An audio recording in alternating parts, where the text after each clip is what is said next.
up, my good people of the internet? Wake Up Call with Dan Tortora. Proud to be here with you every Monday through Friday between 9 a.m. and 11 a.m. Eastern Time. You can see the Heritage Hill hat is on. Was up there for Father's Day with my dad at Heritage Hill on 3149 Sweet Road in Pompey, and brought my mom up there for Mother's Day, my dad for Father's Day, and such an awesome experience at Heritage Hill Brew House, and can't thank them enough. The weather was absolutely immaculate.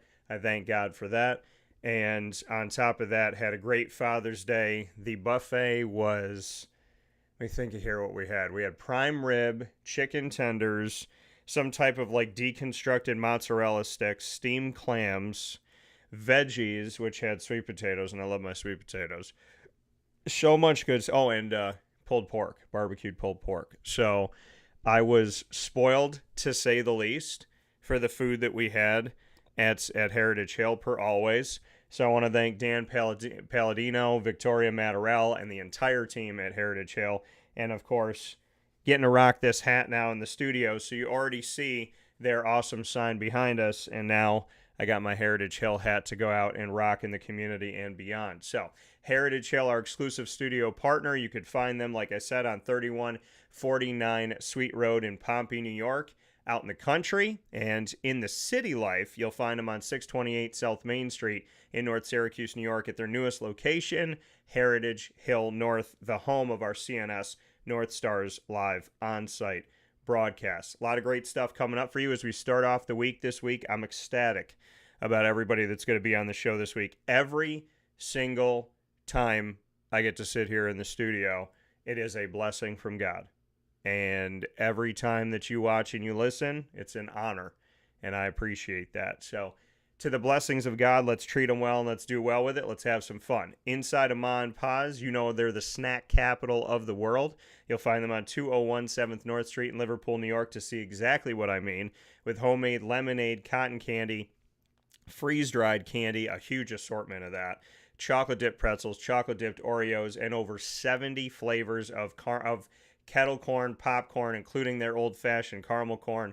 Get all of that at 201 7th North Street in Liverpool at Ma and Pa's. Murph is with me, of course, because it's Monday. So on a Murph Monday, DT and Murphy bringing you plenty of conversation around the sports world. We're going to start things off with the U.S. Open, which started on Thursday morning and finished on Sunday at Pinehurst out in North Carolina. I was there on site, on location at the Pinehurst area there for the ACC kickoff, ACC football media days a few years back here pre-COVID. And so to hear Pinehurst was kind of cool to see that happen again. That's, just to hear that name. And it was really hot when we were down there. And yesterday at the end of the U.S. Open, they talked about North Carolina and the location being known for a lot of things, including humidity. So we'll get into the U.S. Open. We'll get into DeChambeau as well as McIlroy and more, all coming up here where sports truly meets that thing called life. Major League Baseball, and of course, Sports Card Show and Tell, proudly presented by the fantastic team at GG Cards and Breaks. My dad and I opened this box of Bowman, the Mega Box for 2024, and so it comes with a bunch of different packs here, and I want to let y'all know here, 4 10-card packs as well as 2 exclusive 5-card Chrome Mega Packs, and we got some good stuff, I think. We'll see what Murph thinks later on here in today's show. So that, with that being said, let's bring in Murph here, picture in picture with us for DT and Murphy on Wake Up Call inside the Heritage Hill Studios. Murph, how are you? I am well. That was some U.S. Open finish yesterday, so I'm excited to get to talk about it.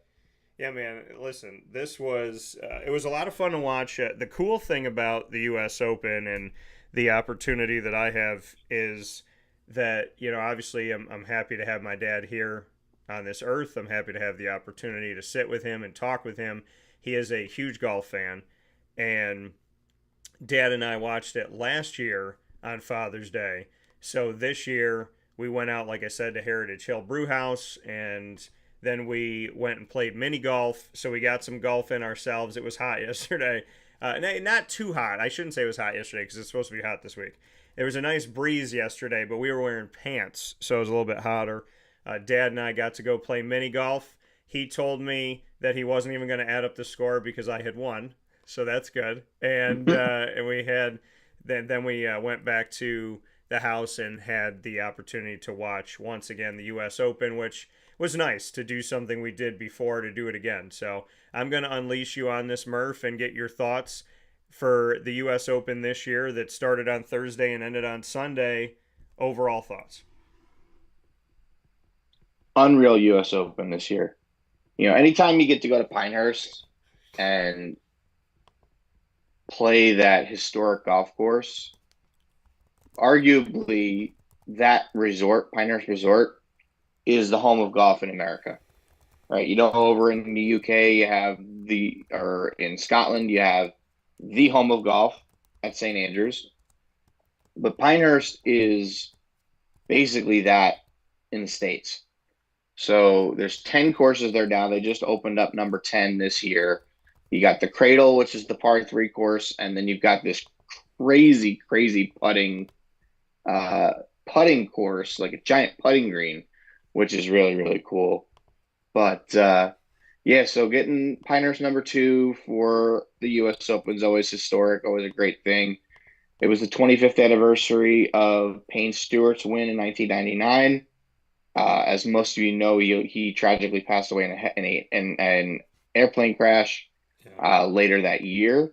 Yeah. So we never got to really see Payne Stewart play post U.S. Open, which is a shame. I mean, 2-time major champion, also won the PGA Championship.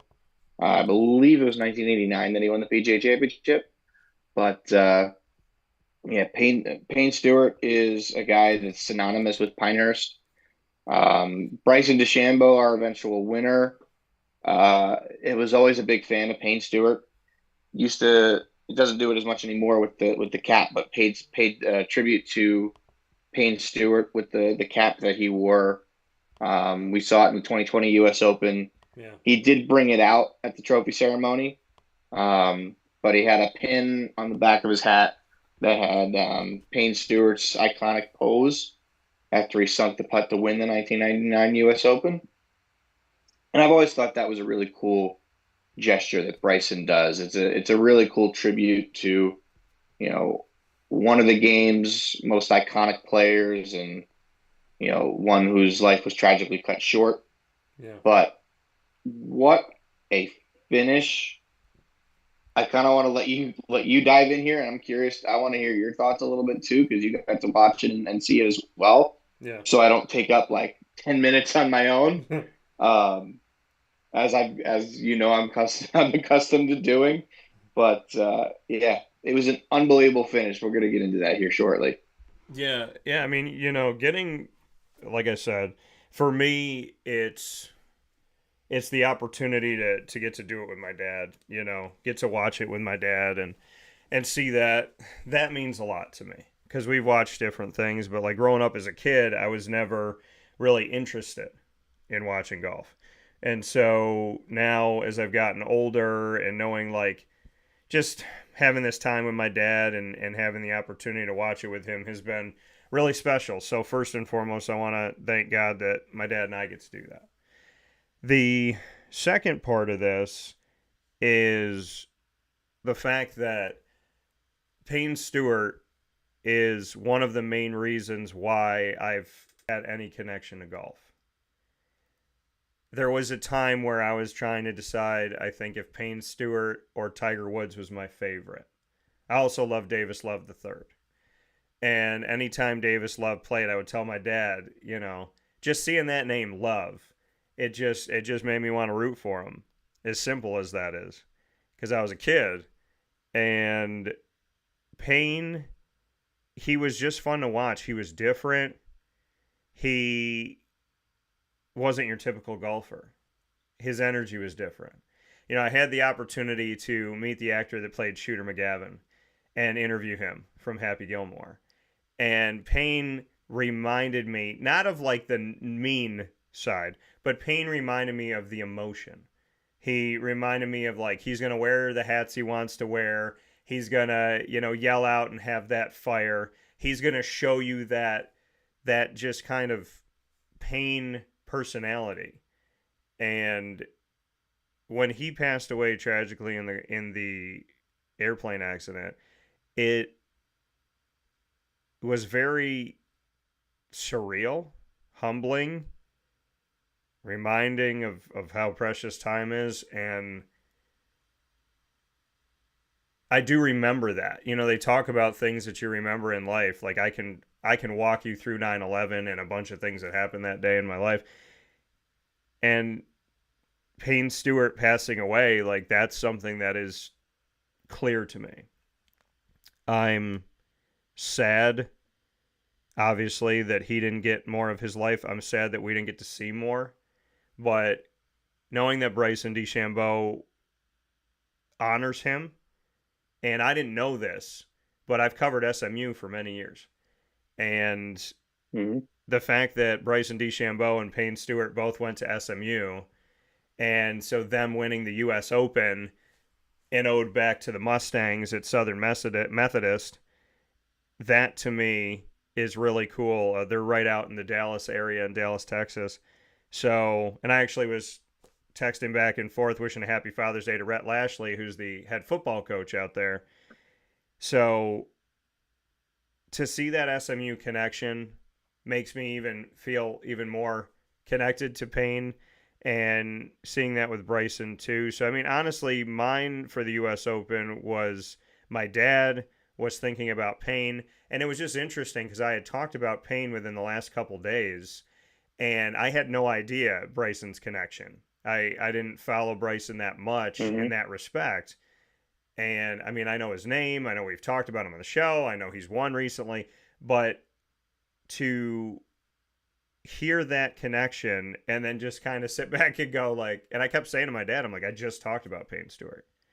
So to know that as much as that was Bryson's time and an awesome, awesome moment for him and his second U.S. Open win, for me, it was really cool to see that Payne lives on, that Payne was there, that Payne Stewart's not forgotten, and that someone who is at the top of the game right now is honoring somebody who I really feel like could have been at the top of the game many more times.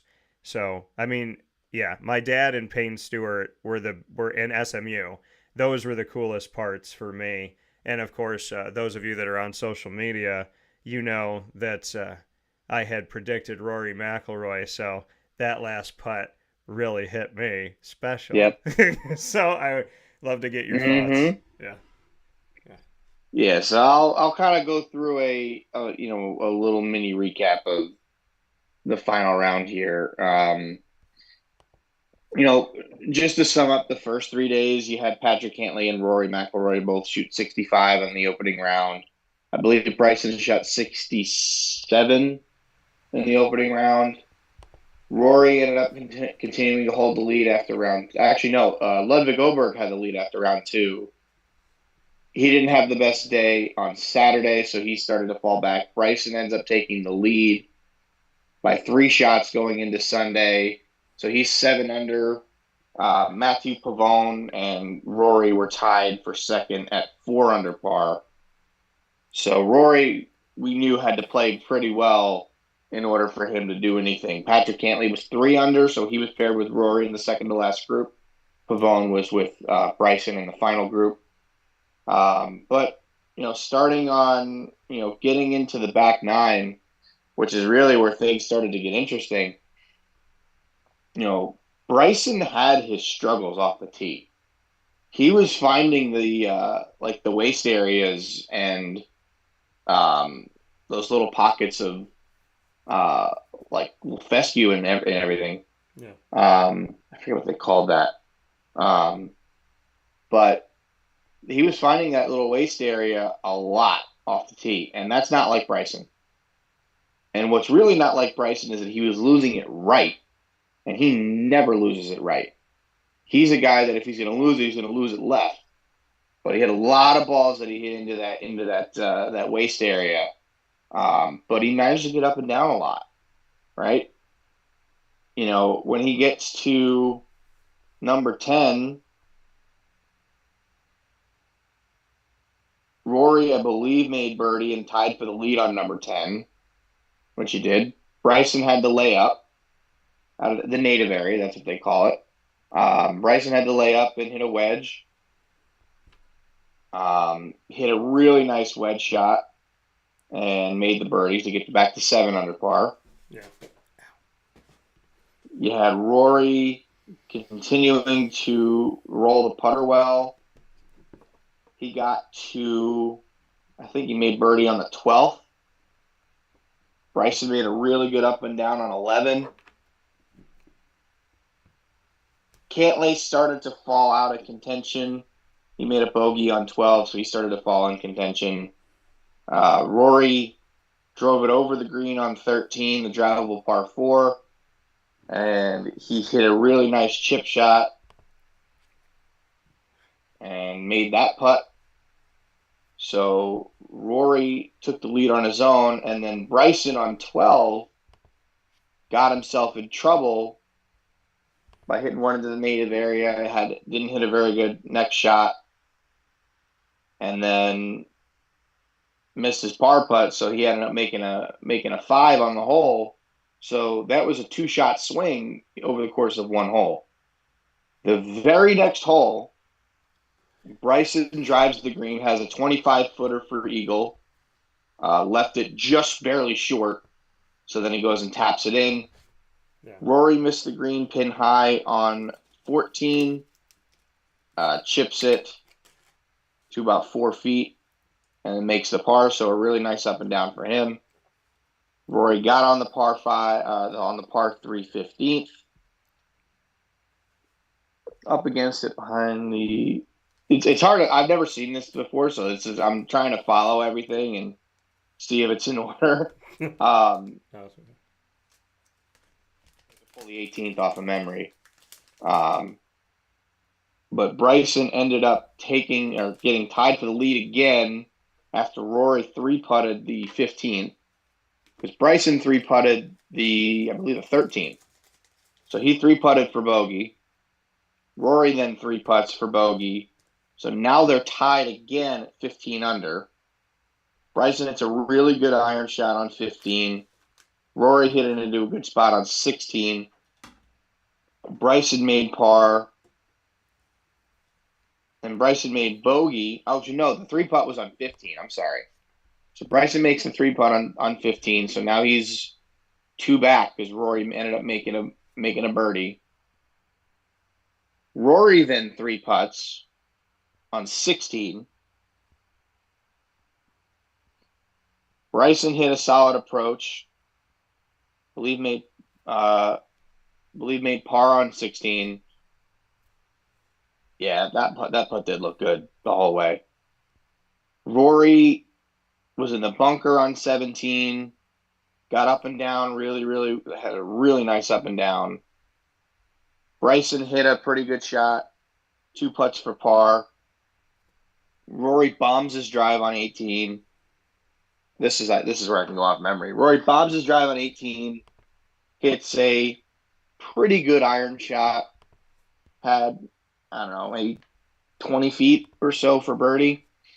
Hits the putt to about 2.5 feet. You would think that, all right, he's going to knock this in. He's going to post the clubhouse lead at 7 under. Bryson's got to make a birdie to win or par to go to a playoff. Yeah. He was, and I want to make sure I get this stat correct because it was a really interesting stat. Prior to that putt, Rory was 496 for 496 inside of 3 feet this year. Had not missed inside of 3 feet. And he missed it from 2.5 feet. It was a little slider. Did they say something? Because you know how they ice the kicker when they're like, this guy hasn't missed, he's 51 for 51, and then they miss the field goal. So I'm trying to remember, did they say that he was 100%? I don't think so. That's not something I would have expected them to say because on a short putt like that, like you expect him to make it. Right? Yeah, nobody was saying much. Rory's one of the best players.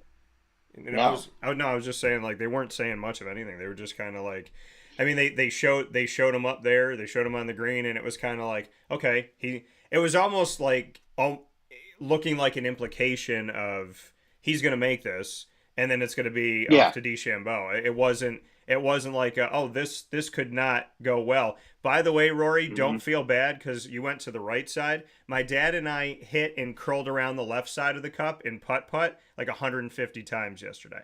I know it wasn't for the same amount of money, but I'm just So saying. yeah. So realistically, they say in golf that if you miss on the high side of the hole, so I'll explain that for you real quick. So like this is the hole, right? So you got the hole right here, right? If the putt is breaking right to left, the high side of the hole would be over here, right? So if you miss on the high side of the hole, it's basically called the pro miss. So you play a little too much break. Percentage wise, when you miss on the high side, it's usually not going to finish too far away from the hole because it's if you miss high, it's going to curve back towards the hole.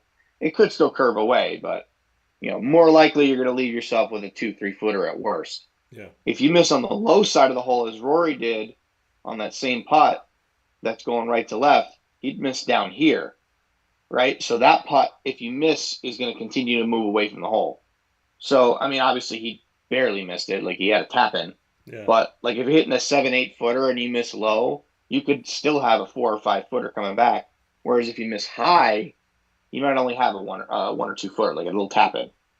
But yeah, Rory missed it low. He didn't play the speed that he hit it, and yeah, it was the first putt he missed inside of 3 feet all year long. Makes bogey, so now Bryson knows par is the winning score. Now Bryson had also hit his drive well left into the native area. Did not get line of sight relief. Yeah. They would not give it to him because the sands were technically not in his way. So he had to chip out, and he hit a decent shot, but he ended up in a bunker about 50 yards from the green. Any good golfer knows that a long bunker shot, 40, 50, 30, 40, 50 yards, is one of the most difficult shots in golf to hit, and hit close for that matter. Bryson not only hit it close, or not only hit a good shot, but he hit it to like 4.5 feet on the same line as Payne Stewart's putt 25 years ago. And he talked about after the Open that he knew where Payne's putt was because it's the same pin position that they used in the U.S. Open 25 years ago when Payne Stewart narrowly beat Phil Mickelson and avoided a playoff. But they also had Payne Stewart and that iconic image on the flag on the 18th hole, which is pretty cool. But Bryson left himself with about 4.5 feet for par, and he knew he had to have it. Otherwise, there was going to be a playoff with Rory. And realistically, he was on the wrong side of history at the PGA. He did the same thing. He posted a really good score, and he made Xander have to go out and play a good hole. Xander ended up making birdie, so Bryson was, a little bit heartbroken at the end. But you knew he was going to get his at some point, and he had a putt on the 18th, on the 72nd hole to do it. In the same general area that Payne Stewart was, just a little bit closer. Nails it. Celebration was on, and man, you knew all week long, based on how he was with the fans. It was on social media all week long. Bryson was staying after every day to sign for the fans. He was high-fiving the fans after every hole, walking up the fairway. You had the image with oh God, I forget his name, but like the golf super fan.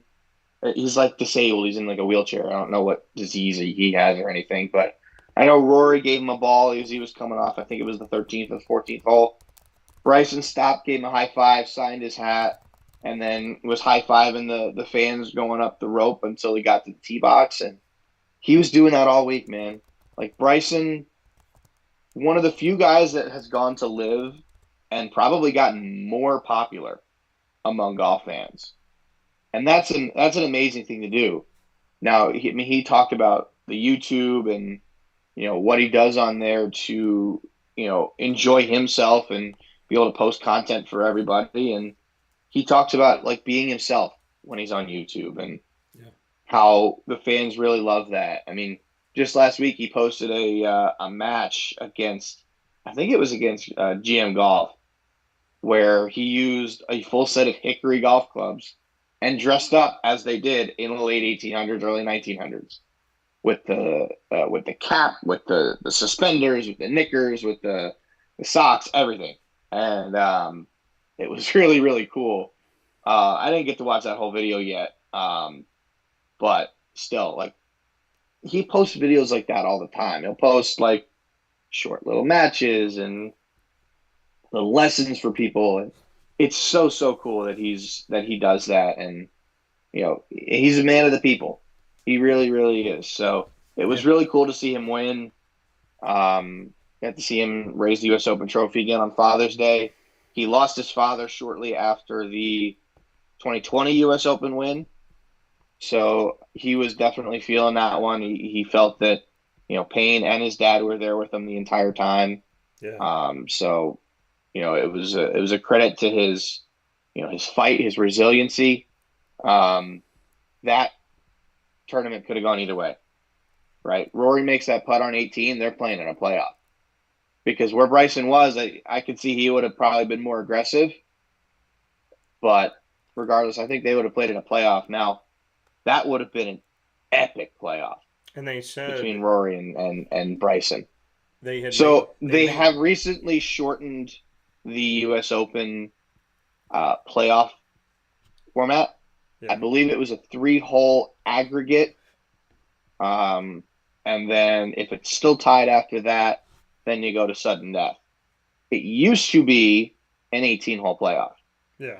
The one that everybody remembers was Tiger and oh God, who did he have the playoff with in 2008? Rocco Mediate. So everybody remembers that at Torrey Pines with Tiger and Rocco Mediate. I think that was the last 18-hole U.S. Open playoff. And Tiger did that on a broken leg and a torn ACL, which is even more impressive. Yeah. But yeah, incredible finish, incredible tournament, an unreal up and down from Bryson, and he gets to take on the trophy for the second time. So I was at a loss for words at certain times. I'm texting back and forth with my buddy Jake, and we're like, man, this is unreal. Like the finish was incredible. So it was great to see. It was cool to see Bryson win. I do think Rory was a bit of a sore. I think he was a little bit of a sore loser Let's address because that if in a you remember at second. the PGA, Yeah. yeah. So we'll get that. We'll get to that in a second. Go ahead.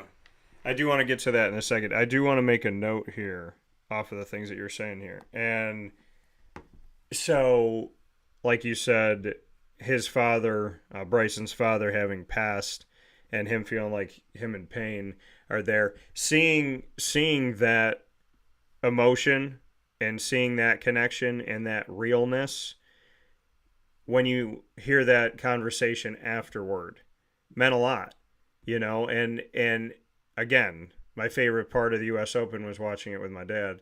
So looking to my right and seeing my dad and hearing the man who just won saying like, I wish my dad was here. That, again, it humbles you. It tells you that time is precious. It reminds you to tell your loved ones you love them, call them up, go and see them, make time, always make time. Make time, people. I'm saying it on purpose because you need to do it, me included. And, what I found interesting, and you were talking about the fans, and I wanted to make sure that I mention it here. On a golf course, you're supposed to be quiet. DeChambeau's posse, all these people that are big fans of his, they're, Rory misses that putt, and you hear USA chants. And Yep. then, Bryson gets up there, and he's looking at his putt to win, and he's telling everybody, like, calm down, like, just be quiet for a second. And so they didn't really listen. They kept talking. Love you, Rory. Yeah, USA, USA. Yeah, or not Rory. They're like, Bryson, Bryson. Yeah, love you. Ah, woo. And I'm just like, I had never, and I looked at my dad. I go, am I crazy? Because I never heard this. I understand people went crazy for Tiger and this and that. But, and Payne, obviously, his emotion and his fire. But I was sitting there yesterday, and here's Bryson lined up to take his putt, and he's kind of looking at it. He's looking at it. He's about to go, and these people are still talking, and I'm thinking in my head, like, if you're at a golf event, especially these high octane situations, in my head you're getting kicked out. I mean, they tell you not to cheer in the press box, yell in the press box. Some people do it. I don't. If I have a reaction, I still know that I'm working and I'm respectful of other people. I was around people, I'm not going to say what press box I was in, but I was around people that were making racist comments. People were yelling. People were like losing their minds. They were talking to the point where I had to put earbuds in. I had to literally watch the football game with headphones in because I couldn't, it was just too much. So yesterday, and by the way, the racial comments were not, they were toward the Dallas Cowboys and they were toward Caucasian people. But anyways, so, which was really awful to hear the person say it, and what he connected it to was disgusting.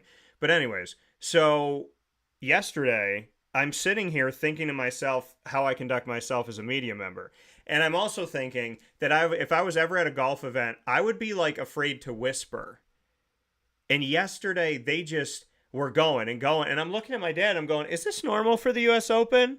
Is this a normal thing for DeChambeau? Is this how these people are? Because they didn't shut up all the way to the moment. And I'm not trying to knock people supporting him. I'm just saying this, respect the man. The man's trying to putt to win.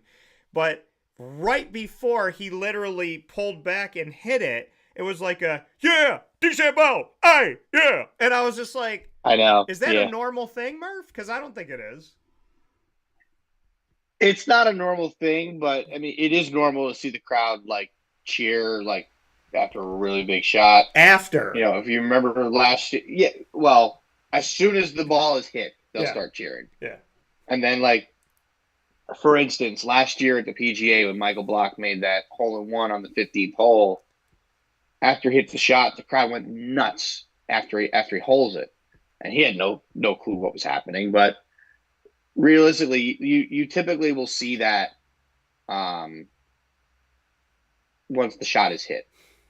I did hear that on the 18th. That's very, very uncommon to hear that right before he's hitting the putt.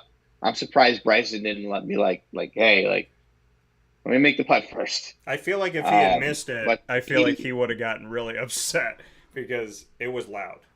I don't think so. I don't think he's that type of person. I think he would have been more upset at himself.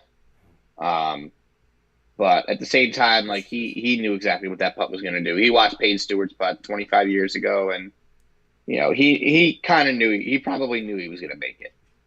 But unreal finish. Yeah. So happy for Bryson. I was saying all day, I love both Bryson and Rory. So this is a win-win for me. Yeah.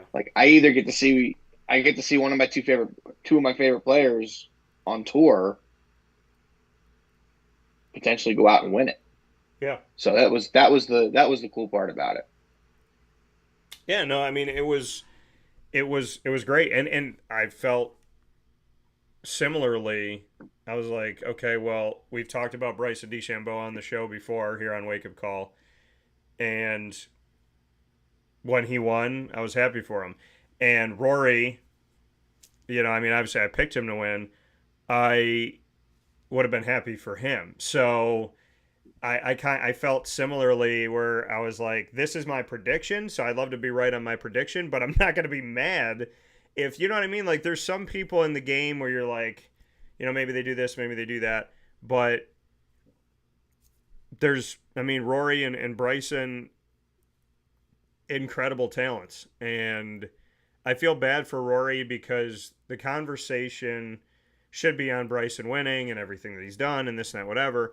but the conversation becomes Rory hasn't won in this many years, he hasn't done this, he hasn't done that. And I don't think anybody knows the sound of that like someone who is in the entertainment world.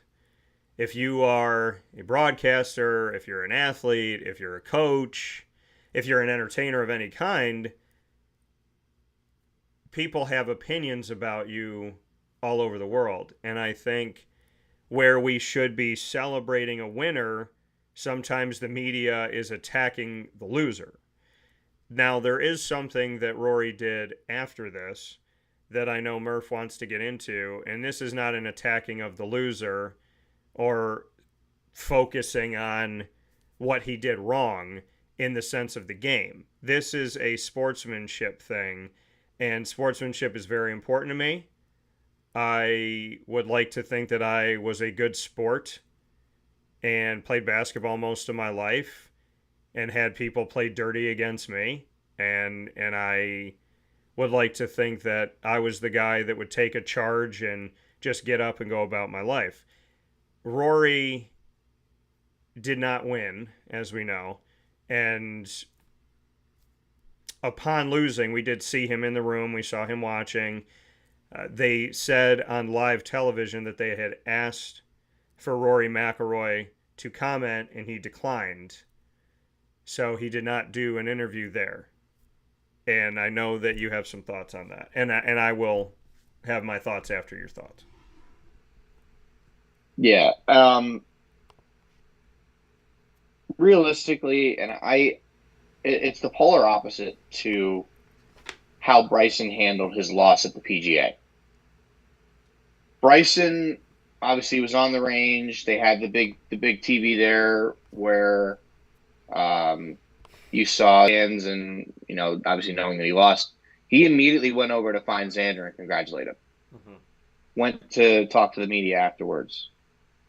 Like, you maybe not the media part. Like, if you don't want to comment with the media, okay.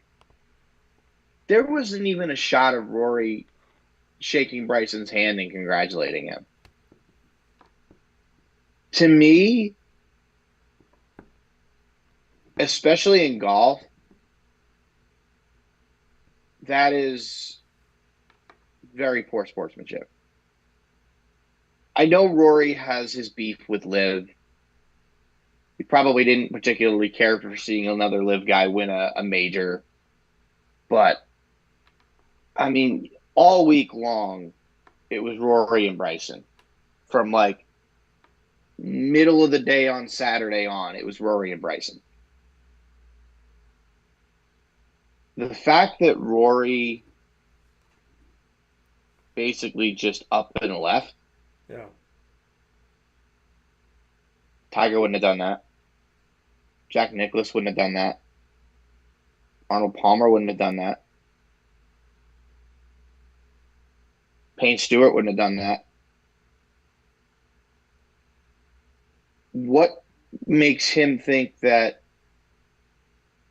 he's just this, all-world athlete, arguably the face of golf, not named Tiger Woods, to basically just up and leave?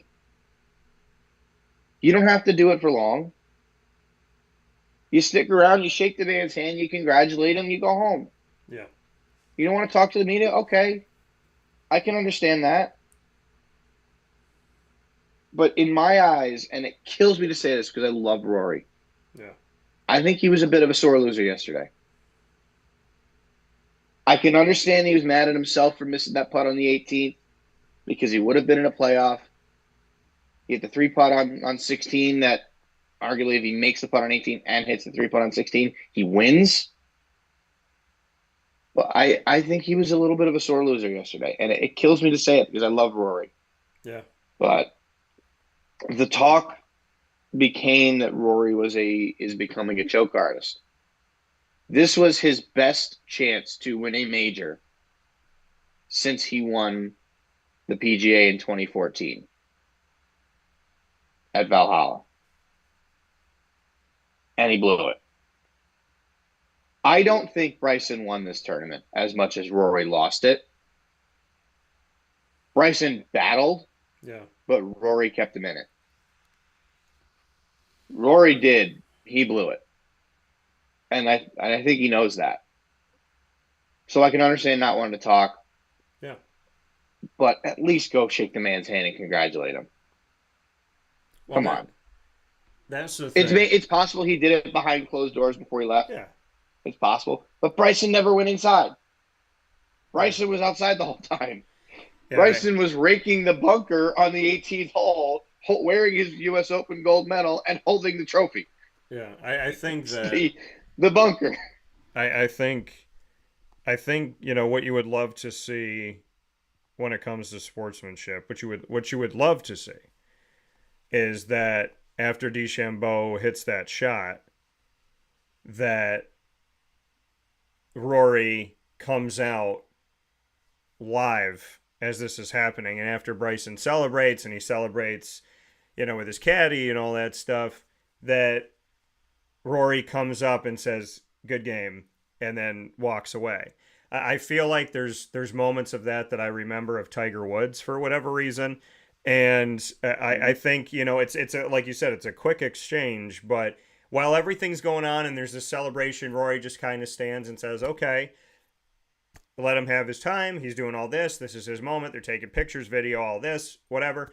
And then just walk up before the interview and say, "Hey man, congrats. Like you played hell of a game, hell of a back and forth. Like God bless," and walks off. Now, like you said, it could happen behind closed doors, but sportsmanship is really important, and people like to mimic this stuff, unfortunately.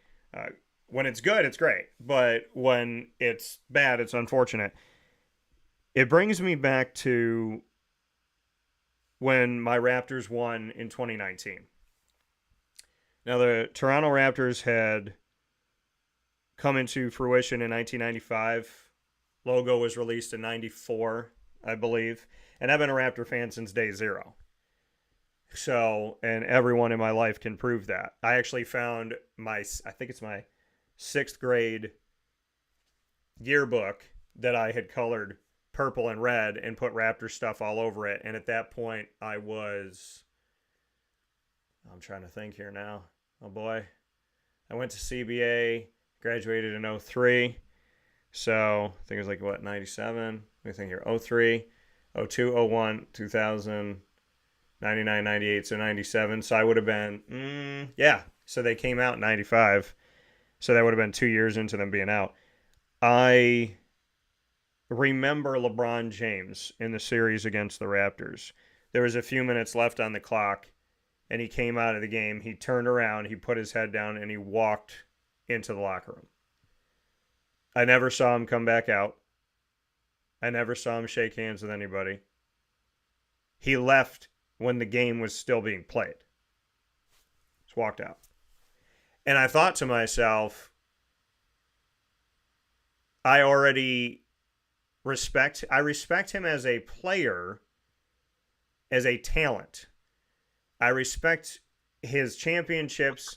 I respect his work ethic of what he's done to get his body in shape and the way that he plays and his God-given talent.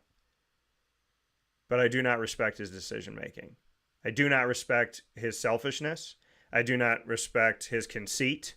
And I absolutely do not respect his lack of sportsmanship. So I remember watching that game saying to myself, every time I try to like LeBron, he goes and does something stupid like this. And this isn't a witch hunt for LeBron. Like I said, and I know somebody could cut this clip and mutate it however they want to mutate it, because that's what people do. But I respect his talent. I don't respect his lack of sportsmanship. And with Rory, I would have just loved to see, and I'm sure the cameras would have loved it, everybody would have loved it, but you don't do it for that. I just would have loved to see, as all this is going on, right before Tarico grabs Bryson, that Rory goes up to him and goes, "Good game," and then just walks away. And again, maybe he did it in private, but when you decline to comment, I know that there's people watching and listening to this around the world right now that are saying, Brendan, Dan, listen. When you lose, You don't want to talk about losing, and it's really hard to do. And my response to you is I've been in locker rooms of different sports, different teams, different levels. When a team loses, you have to lose gracefully. You have to win gracefully. I have covered an institution that told me, oh, when our teams lose, our coaches don't do interviews and our players don't get talked to. And then it became, well, maybe our coach will talk if they feel like it, but our student athletes never talk after a loss. And I helped to push to change that because you don't learn anything by only talking when things are good. If anything, it continues to destroy the fabric of society more than it's already being ripped at. And I think it's important to talk after a loss. Because I know people are watching this going, Dan, would you want to talk after a loss? I've had to talk when a team is lost. I have a championship trophy that's right over my shoulder here. I won MVP that year. We won the playoffs in our summer league. We didn't win the year before that, and we didn't win the year before that. And I had to endure that. I think one of the years I had to sit and watch God knows how many rounds because I think we were out early. And you know what? If not for losing, if not for having to deal with that, maybe that trophy doesn't happen because maybe me and the team, maybe the team and I, maybe we don't push ourselves. Maybe some of those guys and some of those girls, like maybe we just didn't push ourselves to get to where we are because you don't know what it feels like. So is it hard to talk after a loss? Yeah. But I have made a living of 20 plus years talking to people after wins and losses. I've gone into Jacksonville Jaguars locker rooms over the past decade plus talking to a team more after a loss than after a win. Sometimes talking to a 3-win team. So if they said no interviews, I'd be sitting there going, I came all the way to Jacksonville to be locked out of the locker room. There's 53 guys in there and not one of them will talk to me after a loss. And it also helps you to become a better broadcaster and a better journalist to know how to address people when times are hard, which I value and I believe I've done well because I actually care about people. People are like, how do you talk to someone after they lose? You don't go up to them and go, how much does it suck to lose? You talk to them about the It's not positive easy. points. You talk to them about the moments. You talk to them about, I mean, using Jacksonville as an example, I would say, in the first half, you guys did this. Unfortunately, you lost. But with what you're doing, what did you see in the first half? What could you adjust to? What didn't you adjust to? How can we grow? And I start talking about the game, being a student of the game. We break down the game. We talk about brotherhood, camaraderie, locker room. How is it here? How are you guys going to bounce back? What do you want to say to the fans? You tell the truth, but you also find a positive way to do it. And so I think you have to talk after a loss because I think that shows more character than simply going, I won and I'm awesome. So I would have loved for Rory to do that. And I understand the emotions at the time. And I understand the media is not always graceful. But yeah, at the same time, Rory, you can come on this show and I'm not going to ask you how much does it suck to lose. I'm going to talk to you about a lot of things. We will talk about that putt and we would talk about a lot of different pieces of it. But I'm not here to talk about, hey, Rory, you haven't won this in da-da-da-da-da many years. I would talk to Rory like I'd want someone to talk to me, which is what I've done with over 5,000 guests for 20 plus years. And I would love to have seen Rory's conversation, and I hope that we do get to see a conversation. I understand the non-handshake in public and not seeing it and then not doing the interview. I understand the sportsmanship of that or lack thereof. But at the same time, I would love to see what Rory has to say, and I think you should talk after a loss, and hopefully he will. Yeah. I can genuinely understand, like, after that type of loss, you don't want to say anything. That's not the part that irritates me. The part that irritates me is that he just up and left without going and at least shaking Bryson's hand and congratulating him. It takes 2 seconds to do that. Literally. Yeah. Go shake him in his hand. Tell him, hey, congrats. It was a great battle. Hopefully there's more of these.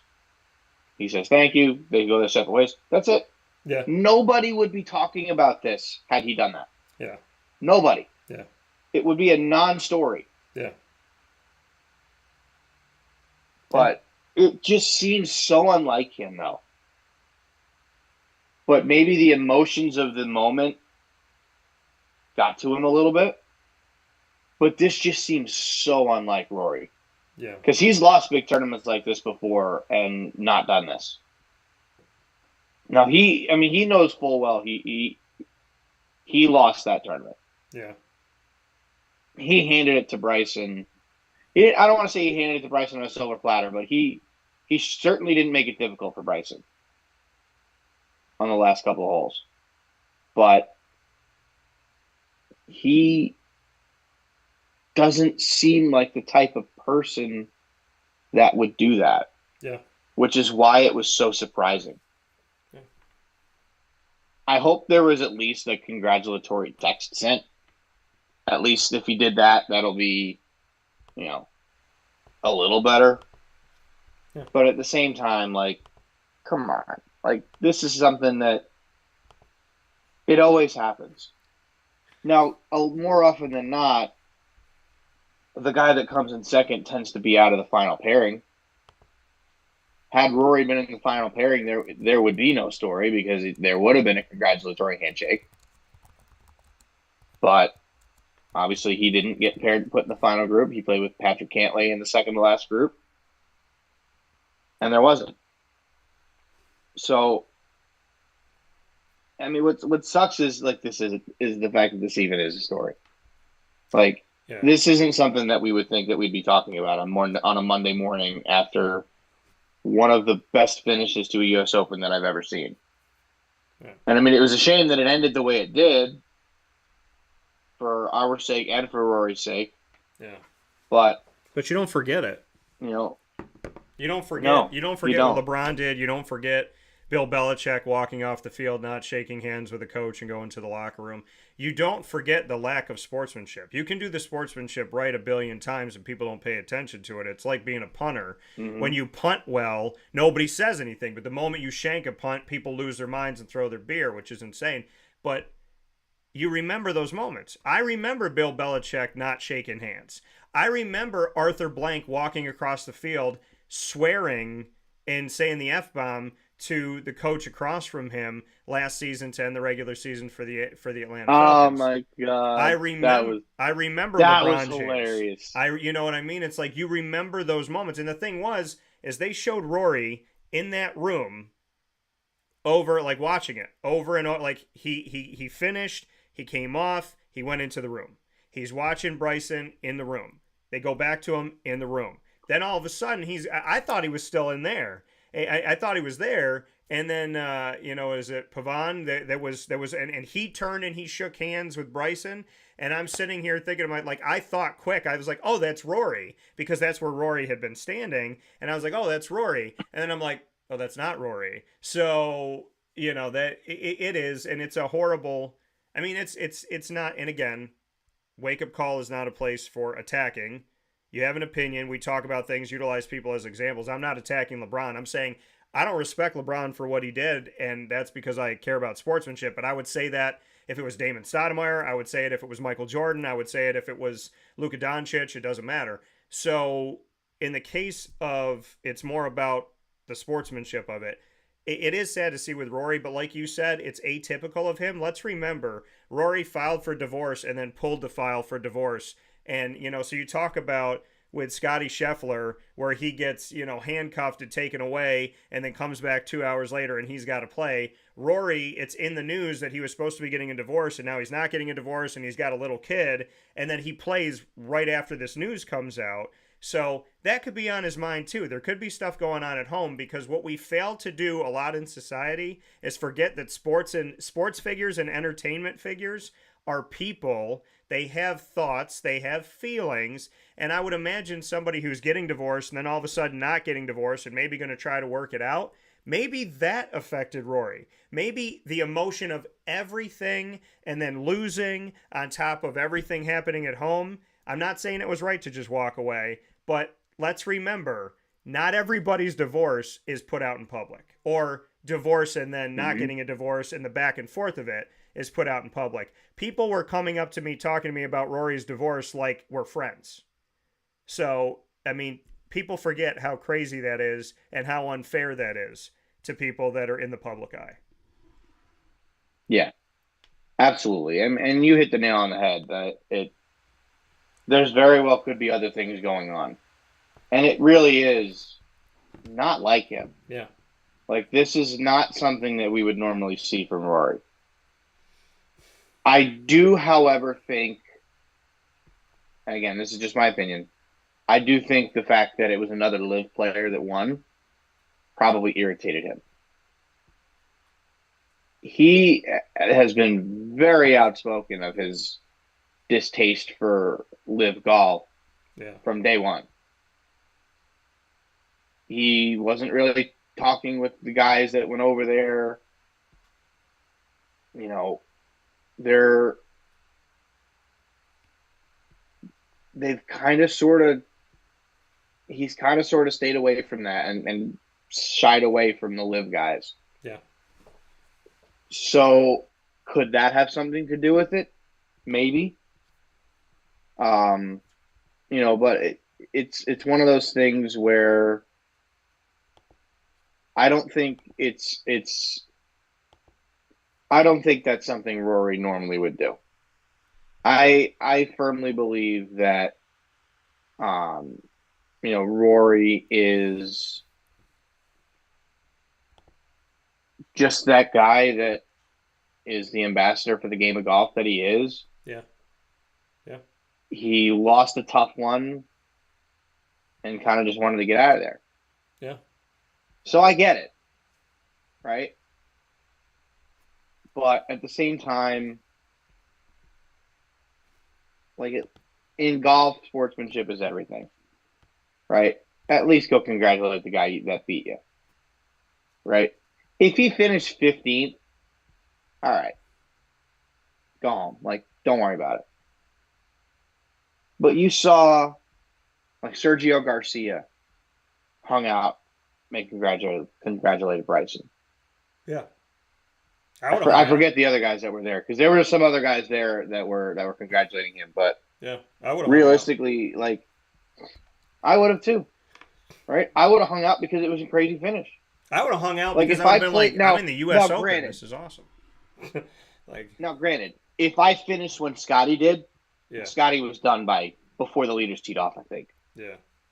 If I was at that point, all right, maybe go home, get ready to hop on a plane tonight or tomorrow to head home. But, you know, when you're in Rory's position as the guy, you're in the group before, you just finish and you end up losing, I think you at least have to make the effort to go over there. Yeah. I do. He should have. And he didn't. Or we don't know. Maybe he did it in whatever. But sportsmanship is the topic of conversation. And like I said, I remember Bill Belichick. I remember Arthur Blank. I remember LeBron James. And now we're talking about this with Rory McIlroy. And I was really trying to say, okay, LeBron's done this, LeBron's done that. LeBron should be in the Matrix the way that he flops. He'll have somebody tap him with a pinky, and that man will fly across the room like he's in some type of movie on some set with like a harness attached to him. So, yeah, I mean, I don't want to talk about... I mean, the thing that's sad about Rory is people are talking about that. People are talking about it's been so many years since he's won. And then they're talking about his divorce. And then not his divorce because they're not going to do it now or whatever. So it's a lot of stuff, and it's hard, and it's tough. And I mean, again, my dad and I were playing putt-putt yesterday on Father's Day for fun. And when my dad missed those putts, you would have thought he was playing for the U.S. Open. My dad was sitting there like upset with himself, frustrated with himself. So, it's like people forget in and of itself. I mean, this man loves the sport. He loves the game. He's made it his life. And he knew that he had it. And if he makes that putt, more than likely, it's over. So, it is upsetting. And so many people in this world will never miss that last putt. They will never miss that game-winning shot. They will never miss that field goal because they're not playing the game. So you can say what you want to say about Rory, but neither one of us this morning came up and said, that guy sucks. He's washed up. Oh my goodness. No, Rory McIlroy at 115 years old could outplay me on a golf course. And I respect his game. And I hope he wins. I hope that for himself, nobody else, I hope he wins something. And I just... He's winning tournaments. He's just not winning majors. Right. And I hope he does. I hope he gets to win a major. And I'm really sad. I'm sad for all of the stuff that doesn't need to be talked about. The sportsmanship side, Rory or anybody, does need to be talked about. And, you know, hopefully that got corrected in some way. And for DeChambeau, I mean, dude, congrats. Awesome. And he said that it still hadn't hit him yet, and he was trying to find his thoughts. And the one thing that he came to say was, before any of y'all, and he was talking to the fans, he said, before any of y'all, and this plays off of you said staying after signing autographs every day, he said, before any of y'all leave today, I want in some way for every single one of you to be able to touch this trophy and experience it because you were a part of it. Like, who says that? Who says, "Hey, random"? Did you see the video strangers, of him walking I through want the you crowd? to touch this. What did you say?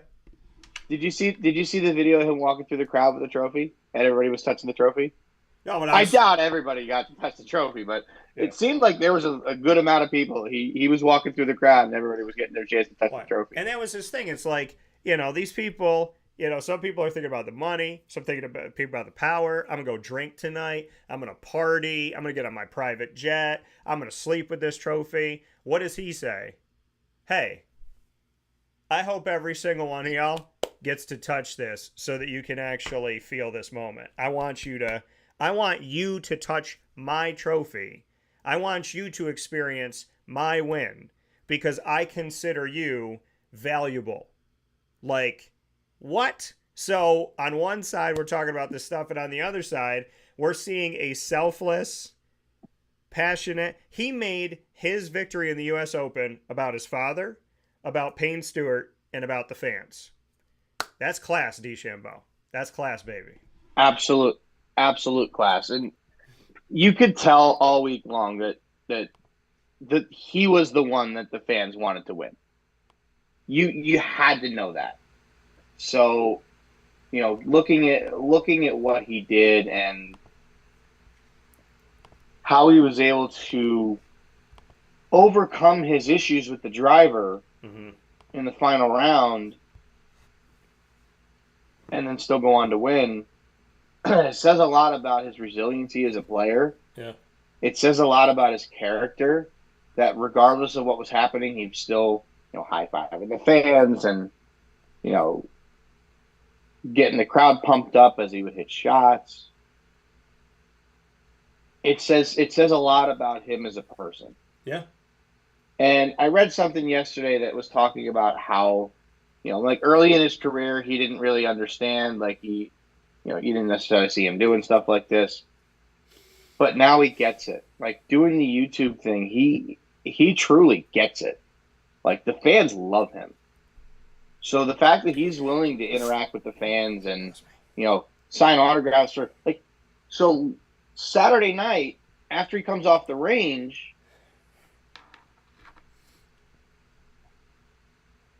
but after he comes off the range on Saturday night, he's finding some people that want autographs. He tells them, "Hey, go over here. It's a spot where, you know, everybody can meet up. I'll sign for all you guys." And he did. It looked like he was signing for like a solid hour out there.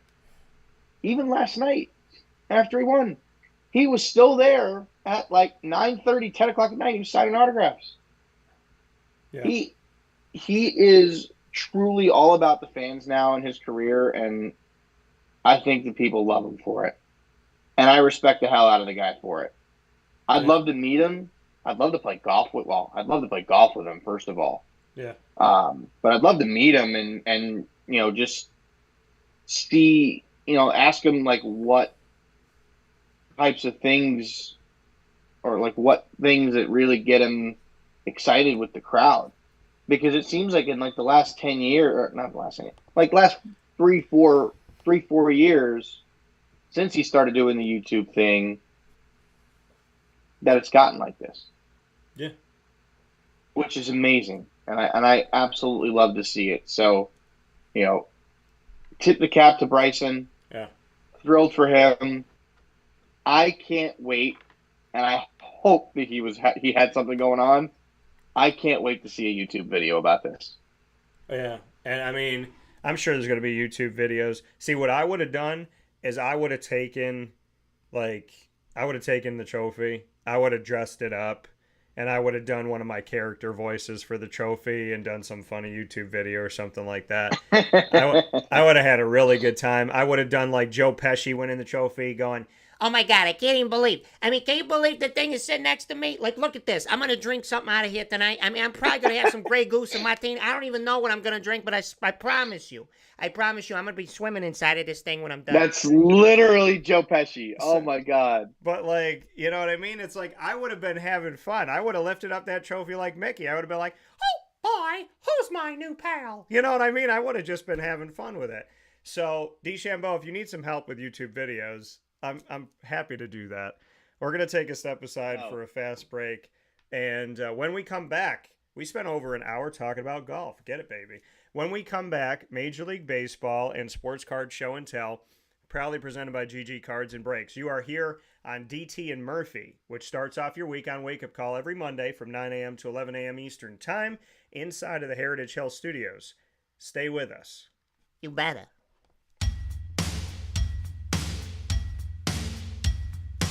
Central New Yorkers, you can now enjoy the taste of Heritage Hill award-winning craft beers, seltzers, and a full bar at 3 locations. Spend your weekends at their beautiful location in Pompey with its amazing views, sunsets, family, and pet-friendly facilities, as well as extensive private event areas. Get their taps, tonics, and tastes in their brand new North Syracuse location at Sweetheart Corner in North Syracuse, New York. When flying in and out of Syracuse Hancock International Airport, make sure to visit their Palladino Farms location. At Heritage Hill, they believe in supporting our community and are excited to now meet you where you're at and where you're going with their local farm-raised tastes. Find out more information at heritagehillbrewery.com.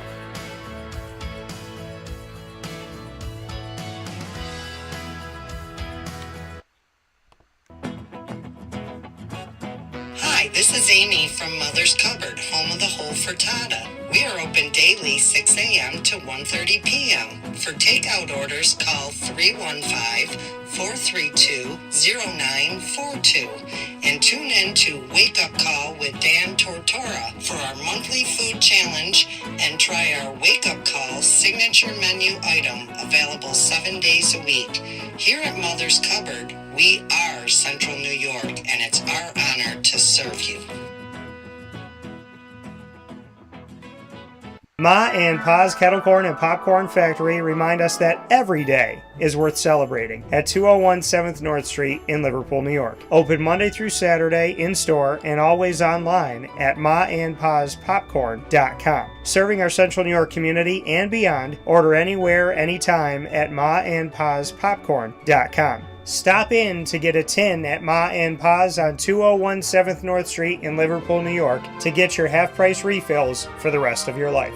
Come to Ma and Pa's for your holiday gift giving for family, friends, employees, and clients. And remember, for fundraising and events, to call 315-450-6272. That's 315-450-6272. Ma and Pa's Kettle Corn and Popcorn Factory. How corny are you?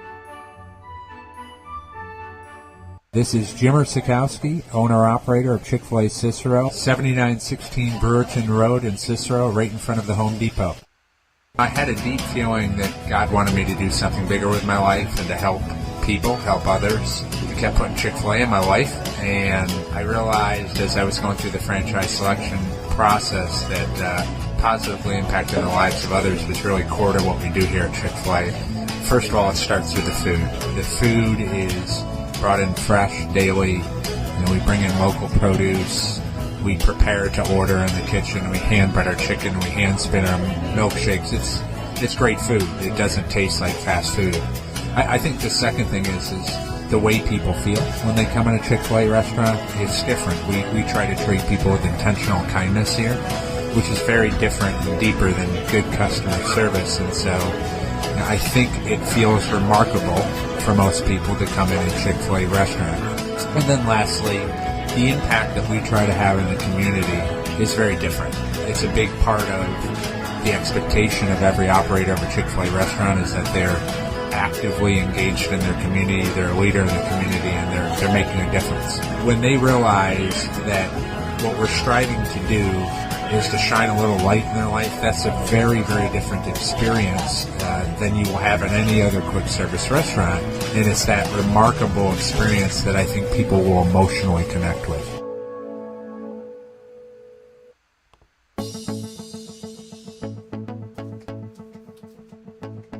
Avicoli's, located on the corner of Route 57 and Wetzel Road in Liverpool, New York, has been your trusted neighbor for decades. Located just steps from Liverpool High School, we're happy to have the Liverpool Warriors on-site, on-location broadcast at Avicoli's through Wake Up Call with Dan Tortora every single month, featuring student athletes, coaches, and administration throughout the year from Liverpool High School. Head out to Avicoli's today on the corner of Route 57 and Wetzel Road in Liverpool, New York, open Tuesday through Sunday for lunch, dinner, and drinks. We'd love to see you out there. And of course, you can call them at 315-622-5100 for takeout, delivery, and catering. That's 315-622-5100. And also find them on myavicolis.com. That's myavicollis.com.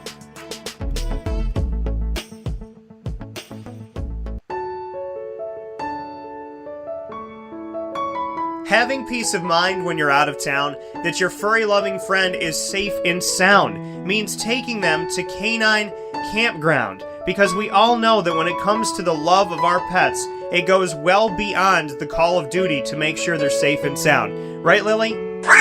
So take a ride to 242 Johnson Street in East Syracuse, New York, and see Canine Campground and where your dog will be staying in the classic cabin, the executive cabin, the grand cabin, or of course the luxury cabin, because if you know Lily, you know she loves luxury. Now you don't have to wait to the last minute to find a family member or a friend that'll take your dog for a few days.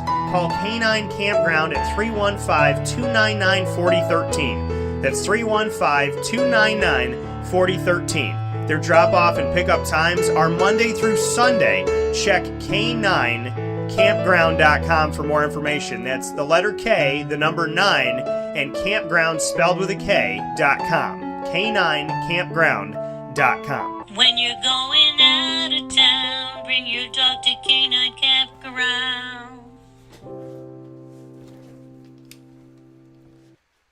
And a welcome back here to Wake Up Call with Dan Tortora, where sports truly meets that thing called life. We appreciate you being here every Monday through Friday from 9 a.m. to 11 a.m. Eastern Time on YouTube.com, Facebook.com, both /WakeUpCallDT, and on WakeUpCallDT.podbean.com, worldwide for you wherever you may be. And once the shows go live, they hop into the archives. We have plenty out there for you. Over 1,600 episodes. I think it's over 1,800 episodes at this point that are on Podbean alone. Amazon Music, Audible, iHeartRadio, iTunes, and Apple Podcasts, Player FM, Podbean, Podchaser.com, Podvine, Spotify, TuneIn, YouTube.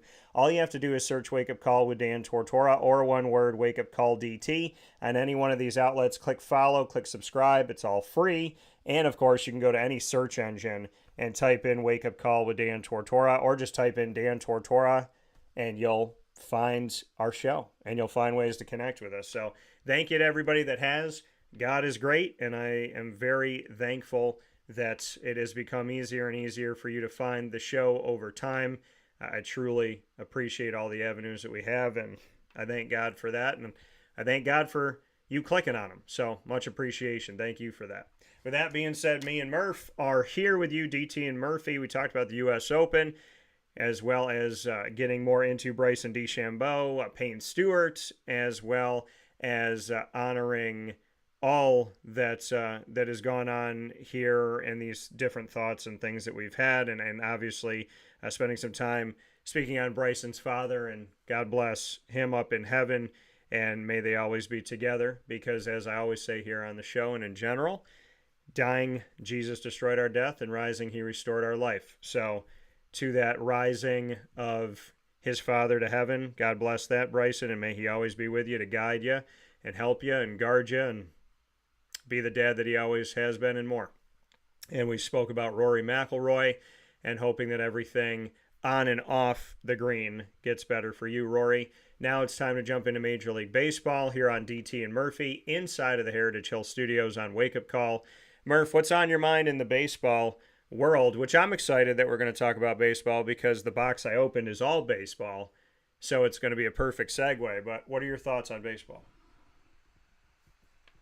Well, last week I said the Mets suck. They do still suck, but they have won 5 in a row. So that does help their cause a little bit. Yeah. They had, and I want to make sure that I don't mess this up here. Come on. Speaking on the Mets, the Metropolitans. They had the Grimace. Don't really know what or who Grimace is. Some sort of mascot for something. Yeah.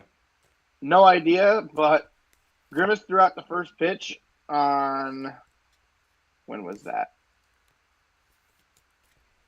I think on Wednesday. Mets have not lost since. So they took 2 out of 3 from the Marlins. And then they swept the San Diego Padres. Oh, you know who Grimace is? They are I was heading- like, I know this name. He's from McDonald's. Oh, Grimace is from McDonald's. Okay. He's the embodiment. Sure. He's the embodiment of a milkshake.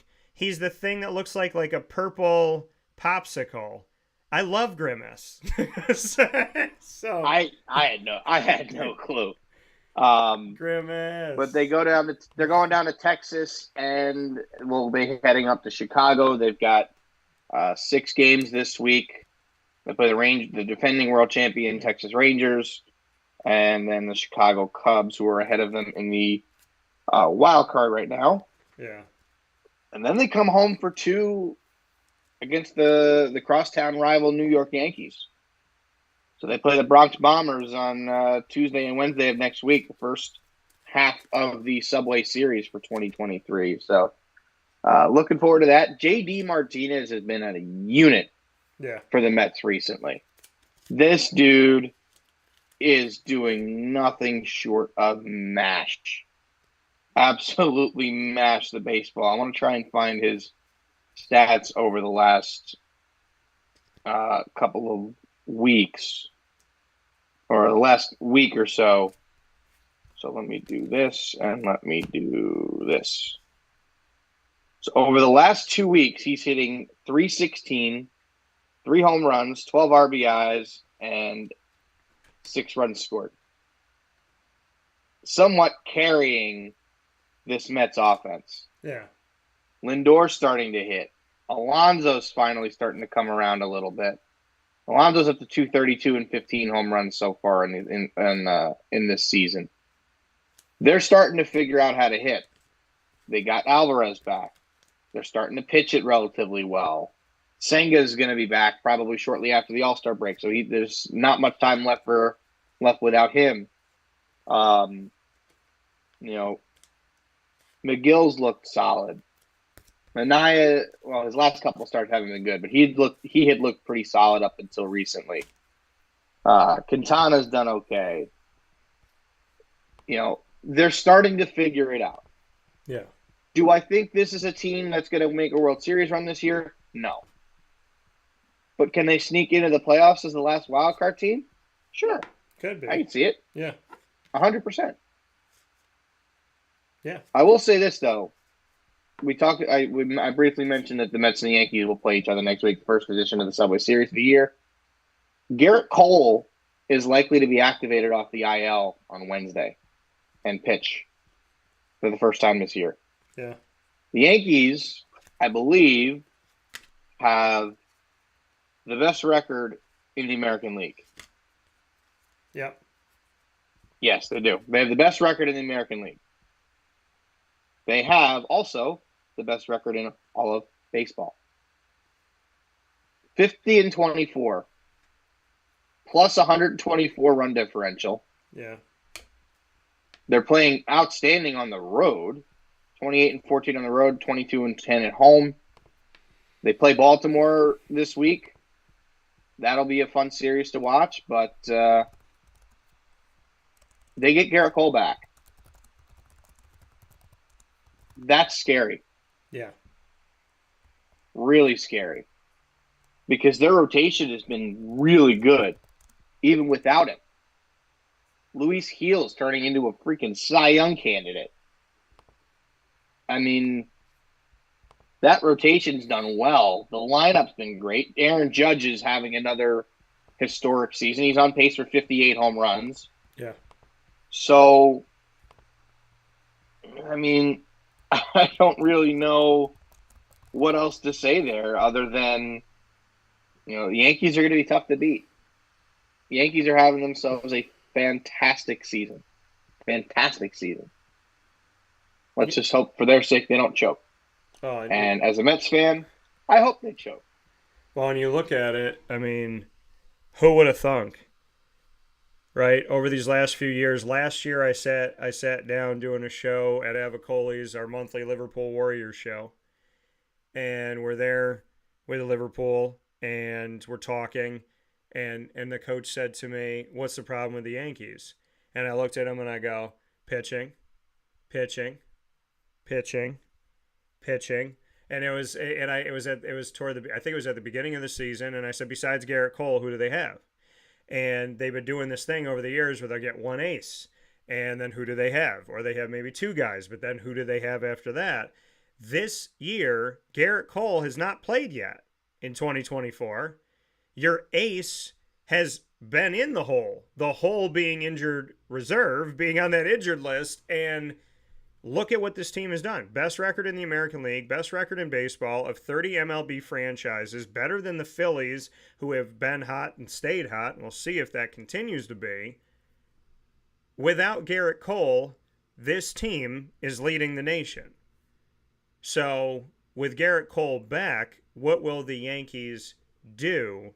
Because, keep in mind, folks, sometimes when your best player is out or one of your best players is out, and you play well, reintegrating them somehow messes with the positive culture, and sometimes it works. For the Yankees' sake, I hope it works. But if this team is the best in the nation without their ace, are they going to be playing the World Series on Neptune by the time that Garrett Cole comes back? Because this team is on its way of trying to be out of this world. You bring in Garrett Cole to a team that's already on fire, to a team that's doing what they need to do, to a pitching staff that's holding their own without Garrett Cole, and to the bats that we talk about those got to wake up and they got to stay consistent. If the Yankees are who they are today without Garrett Cole, how incredible could this team be with him for the rest of the season, and how dangerous do they become to the rest of the nation if this continues? That's a great question. I mean, this team, they can hit. My goodness, can they hit? I'm starting to get worried as a Mets fan that Soto's going to stay in pinstripes. I think he will. I'm starting to get worried he ain't going to make it to free agency. Yeah. I'm still optimistic that we could get him. Yeah. But with how well he's playing with the Yankees, if they win a World Series with Soto, I don't think Soto's going anywhere. Oh, you gotta extend. You gotta extend him now. Don't wait. That would kill me. Don't wait to see him in pinstripes for the rest of his career. I wanted him on the Mets so bad. Yeah. On the Mets, but that would kill me to see him in pinstripes for the rest of his career. So, they've been unbelievable. The Phillies have kind of cooled off a little bit. Yeah. They're still one of the best teams in baseball, but they've cooled off a little bit. Aaron Nola got shelled in his last start. He's had kind of a so-so year. Wheeler gave up a bunch of runs in his last start. So, I think the Phillies are cooling down, but they're still really, really good. I don't see the Braves or the Mets catching up to them at any point this year. The Braves are without their ace and their best player. Yeah. Strider's out with Tommy John. Acuna tore his other ACL. Granted, the Braves did win a World Series without Ronald Acuna Jr. They also still had Freddie Freeman at the time. They also had Jorge Soler, who turned into Babe Ruth for 3 weeks. So that's part of how and why they won. But the Yankees, without Garrett Cole all this time, now getting him back, Yeah. if that team could stay healthy, which obviously there's serious question marks when it comes to Stanton, who has had a solid year. Yeah. It's a much better year than what he's been having with the Yankees. Yeah, I was just looking. He's actually been a somewhat valuable player. Mhm. And if Judge stays on the field, as long as Soto stays on the field, Stroman continues to pitch the way he has, Heel continues to pitch the way he has. Only thing I would say they might need at the deadline is a reliever. They go out at the deadline, maybe grab a reliever, maybe a back end starting pitcher if need be, and I mean they're off for the races, right? Like they are the team to beat right now. And I hate to say it, but as it stands right now, I don't see the Dodgers beating them. I really don't. Now, granted, Dodgers have to get there first. They haven't been getting there, even with the loaded team they have, and the fact that they just lost Mookie Betts for who even knows how long with a broken hand. I don't know what the heck's going to happen with them. Yeah. I don't. I think the Yankees are the team to beat right now. They are. The Yankees are. I mean, I think that people are going to make a case for the Phillies too, and what the Phillies can do and what they potentially will do here. But there's the Dodgers put all that money in there, and what is it? They said spending over $1 billion just among 3 players. But there's other teams that have turned it on. There's the Cleveland Guardians that are having themselves a good season. There's the Seattle Mariners that are above the Rangers and the Astros. And the Astros have been playing under 500, but they've made some positive footing and some headway here recently. The Braves can't seem to catch up with the Phillies. The Milwaukee Brewers have given themselves some separation. My Diamondbacks are back 2 games under 500. And they're back in 3rd behind the Padres. They're only behind the Padres by a half a game. And then it's the Dodgers. So there's a lot of things You're going welcome on right for that, now. by the way. You what? You're welcome for that, by the way. We just swept the Padres. Well, many thanks. Many, many thanks. Because we split the series with the Mets. And you beat it. And I think you took did they split the series? I thought they took 2 out of 3. I didn't realize it was 4 I think we series. split the series with the Mets. I think we lost 2-1-2. And then we got something against the Padres, but we didn't get every game against the Padres. And we just got a series win. We're doing well against the White Sox, speaking of the Diamondbacks, but they, at the same time, lost to the White Sox most recently, which is very frustrating as the White Sox are the worst team in baseball. So, but that's what the Diamondbacks have been doing. They've been getting these games against, tough teams. They've been winning these games or winning a series against a tough team, and then they're losing games to the Mets when the Mets were struggling. They're losing a game to the White Sox here when they should be sweeping them. So we are on our way back, speaking of my Diamondbacks that I love in the comfort of my own home. But I'm cautiously optimistically watching. But the New York Yankees, I mean, they're nuts. They're amazing in a good way. And Juan Soto, I mean, listen, you get him for a year. You have the opportunity to see what he could do. You see if he fits. And you essentially get to rent him, but it's a rent to buy. You're in a rent to buy situation. You just went to Aaron's and you rented a TV, and now you're going back to Aaron's going, can I just buy this television? So in my opinion, that's where we're at right now. Maybe we should do a whole commercial called Aaron Judge's instead of Aaron's rent to buy. We do Aaron Judge's rent to buy, and then sit down with him, and he talks about saying, we rented Juan Soto, now I want to keep him. and we do something where they call errands, and then Aaron Judge comes and delivers Juan Soto to the Yankees long term.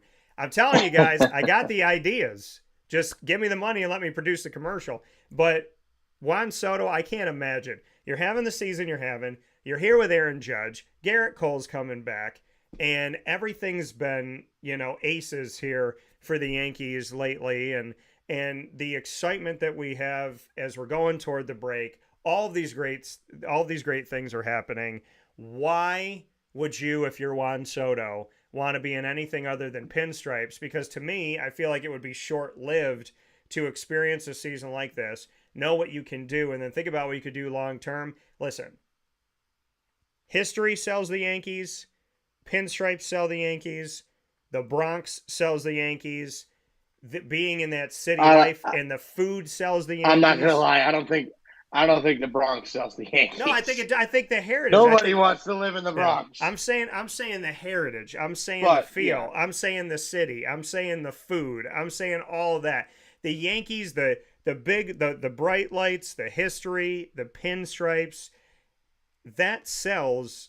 The Yankees don't. I mean, it's like, yeah, has it been a minute since they've won? Of course it has. But the history of the Yankees sells the Yankees. The history of the Notre Dame Fighting Irish sells the Irish. The history of the Dallas Cowboys sells the Dallas Cowboys. It's just reality. And so when you look at the New York Yankees, and if you're Juan Soto, and this is the 1 year you get to spend here, yeah, you could go somewhere and, maybe make more money and be the face of the franchise. But if you can get close to winning and or win a World Series, I don't know if you're not Juan Soto going, hey, baby, let's run it back. Looking at Aaron Judge going, I want another one, and then I want another one. Then all of a sudden, Garrett Cole, Aaron Judge, Juan Soto, and company. Are we talking about the Yankees vying for the World Series this year, next year, the year after? Is this going to be another run by the Yankees, which is going to be great for Yankee fans, but it's also going to make other people pull their hair out. So, bro, I can't stand the 27 rings argument. That pisses me off. Because nobody can argue against it. That argument. Nobody can argue against it. It's 27 rings. Not wrong. You're not wrong. But for most people, making that argument are younger people. Yeah. You've maybe won 2, yeah, maybe 3 in your lifetime. Most of these people were born after the turn of the century. So you've got 2 in your lifetime. Yeah. Right? Yeah. The Red Sox have more. The Giants have more. The Cardinals have just as many. Yeah. The Astros have just as many. Who else? Who am I missing? Phillies only have 1. Diamondbacks got 1. Diamondbacks got 1. Marlins have 1. Marlins have 2, don't they? Angels have 1. Only since 2000 they only have 1.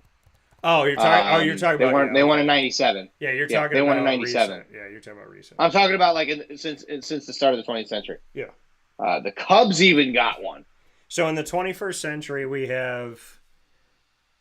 I'm gonna read. All them. right, I gotta do this. I gotta do this in my head. I'm gonna go backwards. Right. Rangers have 1. All right. Then we had Houston. Yeah. Who has 2? Then you have 22. No, 22 was Houston. 2021 was the Braves. 2020 was the Dodgers. 2019 was the Nationals. 2018 was the Red Sox. 2017 was the Astros. Yeah. 16 was the Cubs. 15 was the Royals. We don't need to talk about that one anymore. 14 was the Giants. 13 was the Red Sox. 12 was the Giants. So that's 2 for the Giants. Yeah. 11 was the Cardinals. 2010 was the Giants again. So the 3 for the Giants. 09 was the Yankees. 08 was the Phillies. 07 was the Red Sox. 06 was the Cardinals. 05 was the White Sox. 04 was the first one for the Red Sox since the curse of the Bambino. Yeah. 03 was the Marlins. 02 was the Angels. 01 was the Diamondbacks. And 2000 was the Yankees. I could keep going. You're ridiculous. Do you have the whole? I'm looking at the list right now. I keep going. Okay, I want to see how far. I want to see how far you can go. You just gave so us 90 you just gave us 24 champions. Keep going. All right, so 99, 98 were the Yankees. 97 was the Marlins. 96 was the Yankees. 95 was I don't remember because they beat the Indians. I was 10 years old. 95, God, because they beat the Indians. It was an NLT. 95 was the Braves. Yeah. Best team, the team of the 90s. Yeah. 94 there was no World Series. 93 and 92. No, you're right. Yeah, no, 94 there was no World Series. Right. Yeah, I'm looking at this right now. I thought it said 94. I It can't doesn't. remember if the Blue Jays were 92, 93 or if they were 91, 92. Take a guess. Because I can't, I'm trying to figure out who would have won in 93. Take a guess. I think they were 92, 93. Yep. They were. Who's 91? 91. Was it the Twins? Yep. 90 was the Reds. This is insane. 89 was the A's. Yeah. 88 was the Dodgers. Oh, my Lord. By the way, for those of you that are 87 listening on Podbean, he's not looking at anything. He's literally had his head tilted back at the sky while we've done the majority of this. So 88 was the Dodgers. 87 was also the Twins. yeah. 86 was the Mets. 85 was the Royals. He's done my entire lifetime. I was born in 85. Yeah. So Murph has completed my entire life Your entire lifetime. of prediction plus his life. Who was 84?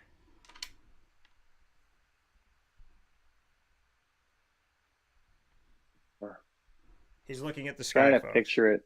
He's looking at the sky. He's done my entire life. 1985 to 2023. This is where I might be done. If you're done, you've given us.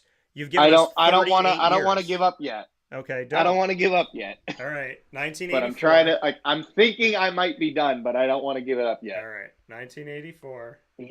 84. Who it is? The Orioles won one in here, but it wasn't 84. I think theirs was 83. It wasn't the A's. It wasn't the Mets. This is insane. It wasn't the Phillies. It wasn't the Braves. It wasn't the Dodgers. And I'm giving him no help, folks. He's doing this on his own. I'm looking at the list. Damn. And he is in Pennsylvania. I am in New York. I am looking at the list to concur if he is right. Concur if he is right, pardon me.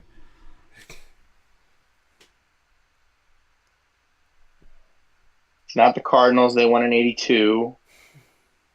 So I got 82 and 83. I just need 84. Right. And then I also got 81 and 80, which is the Dodgers and the Phillies. Yeah. God, who won in 84? Because it'd be 40 years this year. What team's celebrating a 40th anniversary? I don't know, Murph, but I hope you get it. I hope I do too, because you're then correct. I can get to You're 79. correct on 83, 82, 81, and 80. So 84. 1984. Yeah. The year that they made a book about, talking about Big Brother. Which is not a hint, folks. That's literally just a book I read in school. I'm not giving you any hints. I talked about a book that has nothing to do with that. Tigers. Yeah. This is insane. Okay, so now 79. 79. Okay, 1979. Pirates. Yeah. 77, 78 were the Yankees. Yeah. 76 were the Reds. 75 was also the Reds. Yeah. 74 was the A's. 73 was the A's. 72 was the A's. Uh-huh. They won 3 in a row. Yeah. 70 was the Orioles. 69 was the Mets. But what was 71?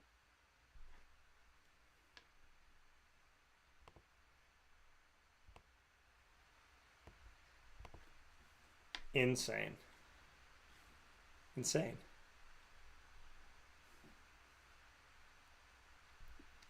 71. This is actually where I might be done.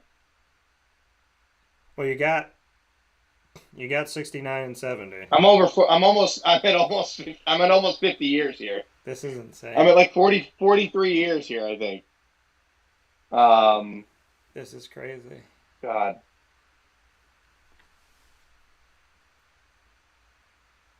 '71. I don't think did Clemente win one when he was still alive? You are at 51 years right now. Murph has told us correctly more than half a century of the World Series champions without looking at anything. Yeah. 51 years so far. I've always been good. I've always been good at this, but I never remember going back this far. I usually stop somewhere in the 80s. Okay. Well, 70. I have a feeling it's the Pirates, but I don't want to lock that in yet. Okay. Because I think Roberto Clemente did get one in his lifetime. All right. Well, you let me know when you want to lock in an answer. You have 69 and 70, so. And for the record, 68, I don't think I have a clue. Okay.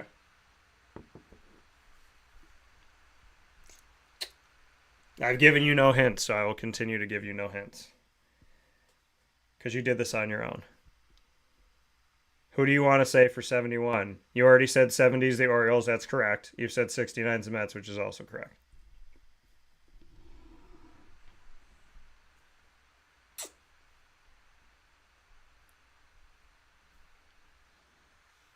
This is crazy.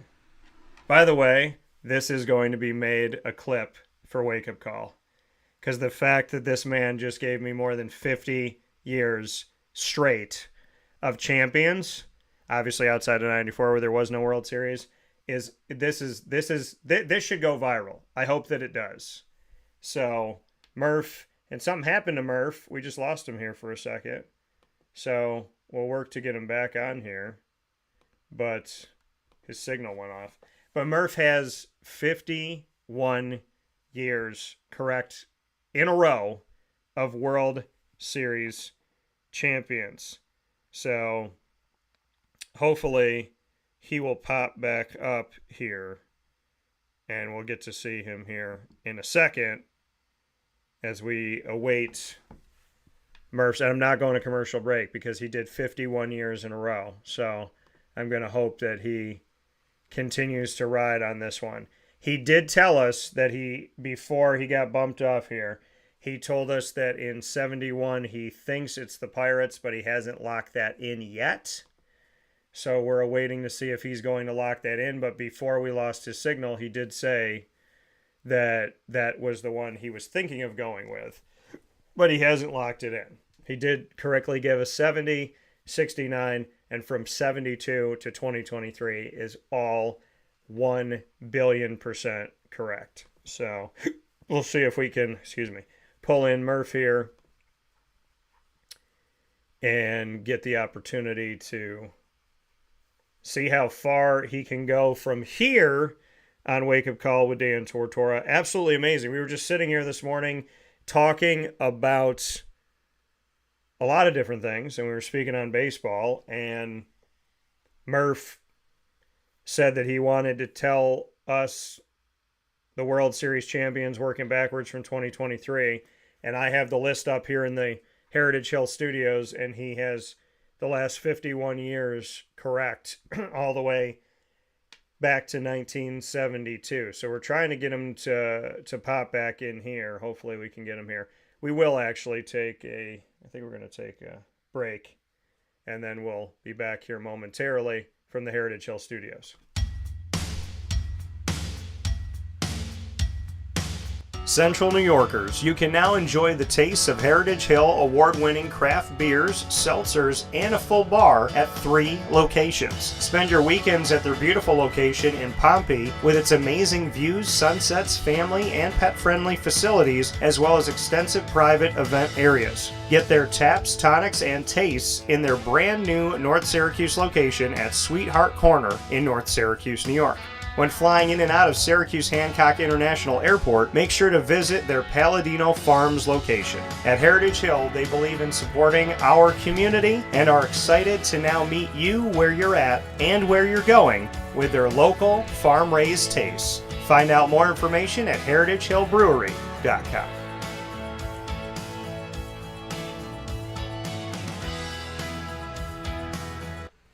Welcome back here to Wake Up Call with Dan Tortora inside the Heritage Hill Studios. We lost the signal for Murph right before we lost the signal. 51 correct years of World Series champions from 2023 all the way back to 1972. He has 70 and 69 correct.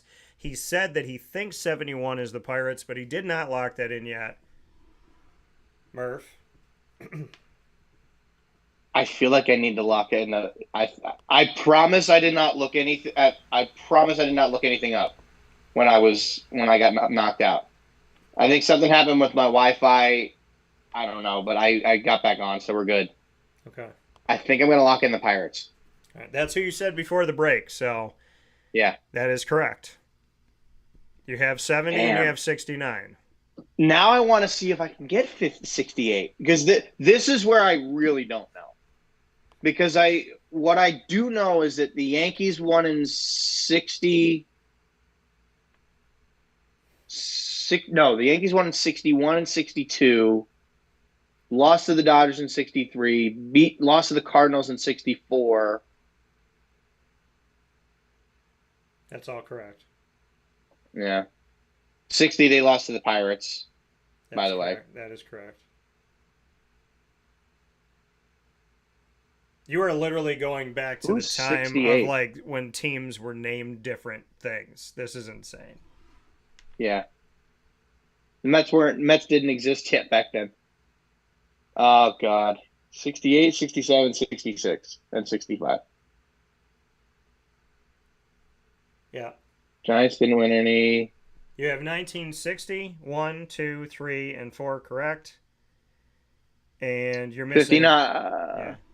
You have 69. No, the Yankees didn't win in 59. So I think the Dodgers won in 59. Because they won shortly after they went to The Dodgers won LA. in 59. You are correct. Jesus. But I'm missing 4 years in there. So can you give us 65 68, through 67? 68. Yeah, can you give us 68, 67, 66, and 65? Because if you can, Twins I don't think existed yet. you've gone all the way back to 59 if you can give us the other ones.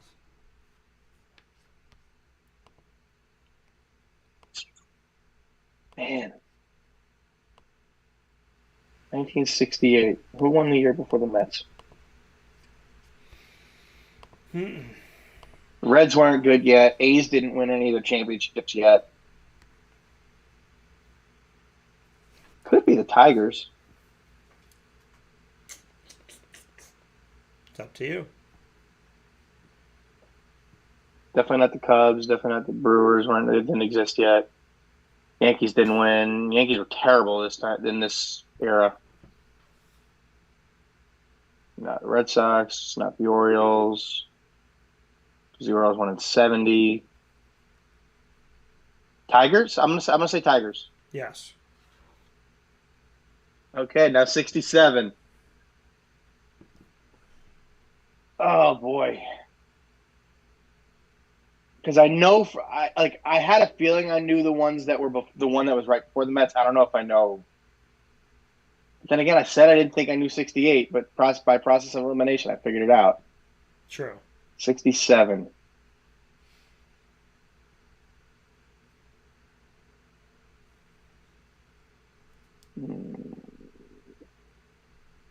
What's coming to my head is the Cardinals, but I don't think that's right.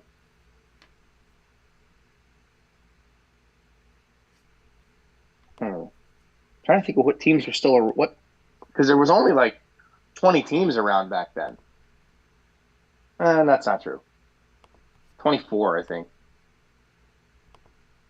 Rangers, no. Astros, no. Twins weren't around yet. So Houston wouldn't have won. Murph is at 67, but he's gone all the way back to 59. We need 67, 66, and 65. And I've given him Tigers- absolutely no Tigers- hints. Tigers didn't win 2 in a row. Yeah, I've given him no hints. Literally West, nothing. maybe? 67. Did it die? No.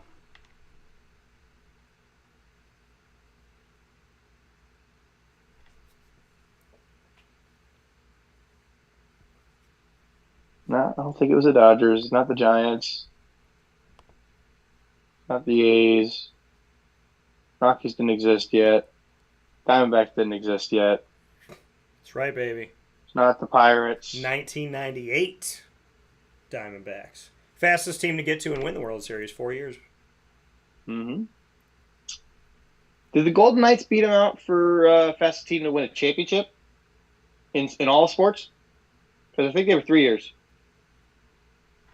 That's a good question. I know that the Golden Knights... Completely off topic, but I was Yeah. just curious. God. I know that the Golden Knights were... I know that they made the postseason in their expansion year.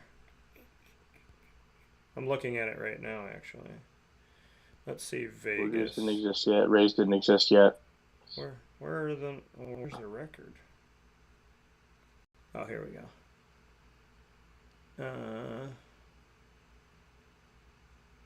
No, they didn't win. The Vegas Knights didn't win the Stanley Cup until 2022-23, and they came into existence in 2017-18. Okay, so Diamondbacks did still. Well, they were the first fast team to get to the championship. Year 1. Yeah, they just didn't win. I might be done here. Well, Because the one that's coming to my head is the Cardinals, and I don't think that's right. well, it's up to you if you want to go with it or not. 67. Got to lock it in, or not lock it in. But the Dodgers keep creeping around there too right now.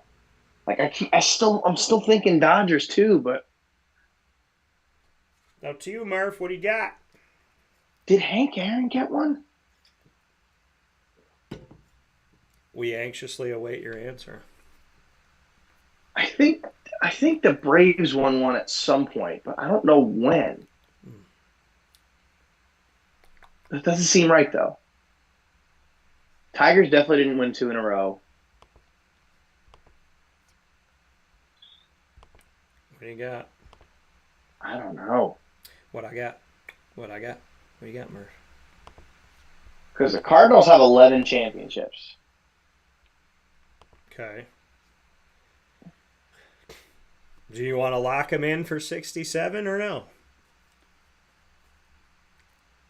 I don't think so.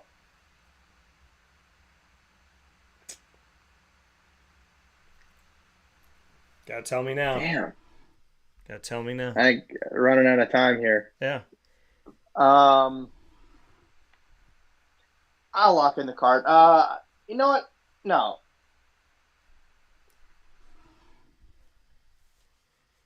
I think it's wrong, but lock in the Cardinals. I think it's wrong, though. Yeah, it's correct, Murph. So. Is it actually? No way. Yeah. We're at 66. Jesus. Can you give us 66 I and need 65? 2 more. I need 2 more. If you give us 66 and 65, you will have given us every Is World 60 Series I champion think- back to 59. Huh? 65 was the Dodgers, but I'm not 100% sure about that. You got to give us 66. Because and they 65. because the Dodgers also won in 63. Right. You had that right. 66. Damn. This one, I really don't have a clue. But, like, you got to think of the teams that were around back then, and you got to think of the teams that I'm going to tell you this. won championships back then. If you give us 66 and 65, you will have correctly stated every World Series champion back to the only time the Syracuse Orange football team won a national championship, which was 1959. Ernie Davis's year. Oh, my God. That is some pressure to put on me here. Oh, God. Bring it, Murph. Everybody watching and listening around the world wants this. The White Sox never won anything. The Red Sox never won anything. Everybody wants it. The Yankees, I think, finished dead last that year in 66.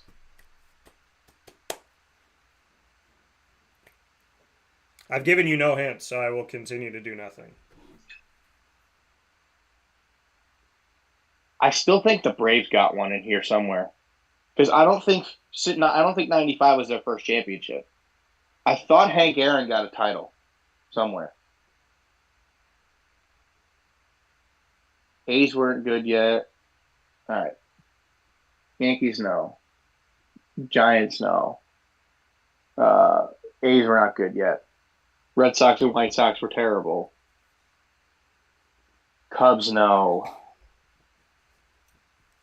Mets, no. Or it might be the Orioles.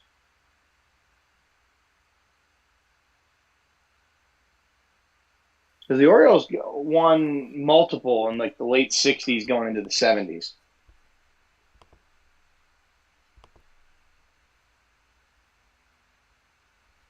Will you lock it in, or will you not lock it in? I think I'm going to say the Orioles. Yes. And then I'm fairly confident the Dodgers won at 65. You're going to lock it in or no? Yes. So you have given us every champion back to 1959. Oh my God! now do we try 58? Because I mean the Yankees won a lot in the 50s. This is incredible. I said that this was going to be a clip. This is going to be a 40. This is going to be a 40-minute spot. 50, if I can get to 1950, no, if I can get to because 55 was the Giants. Yeah. 56 was the Yankees. 57. If I can get to 57, I can get you all the way back to 1949. Okay. So that means I need two more. Okay. Yeah, because the Yankees won every year from 49 to 53. Giants won in 54. Dodgers won in 55. And the Yankees won in 56. Correct.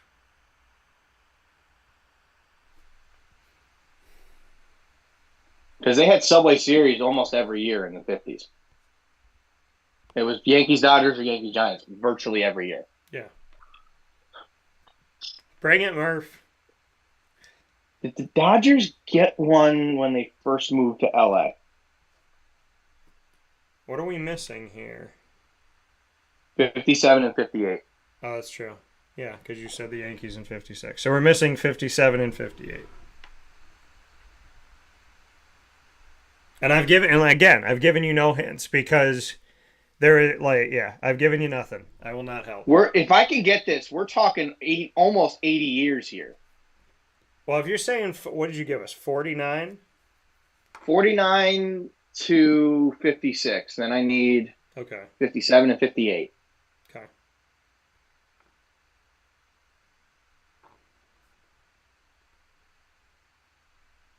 Did the Yankees win it again in 58? Yeah, you would have given us 74 years. Yogi Berra won 10 championships. So 5. They won in 47, I'm pretty sure. 49 to 54. 49 to 53 is 6. 56 would be 7. 61 and 62 would make 9.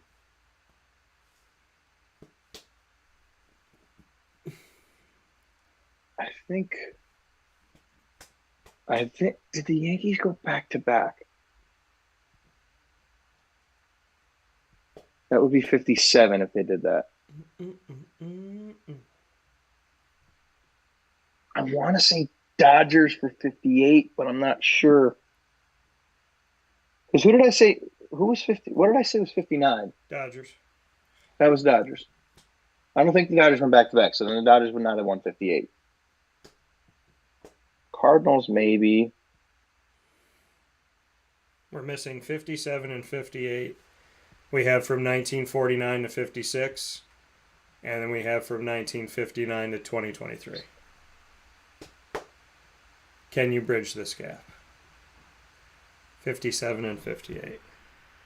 Tigers, I don't think so. Ted Williams never got one.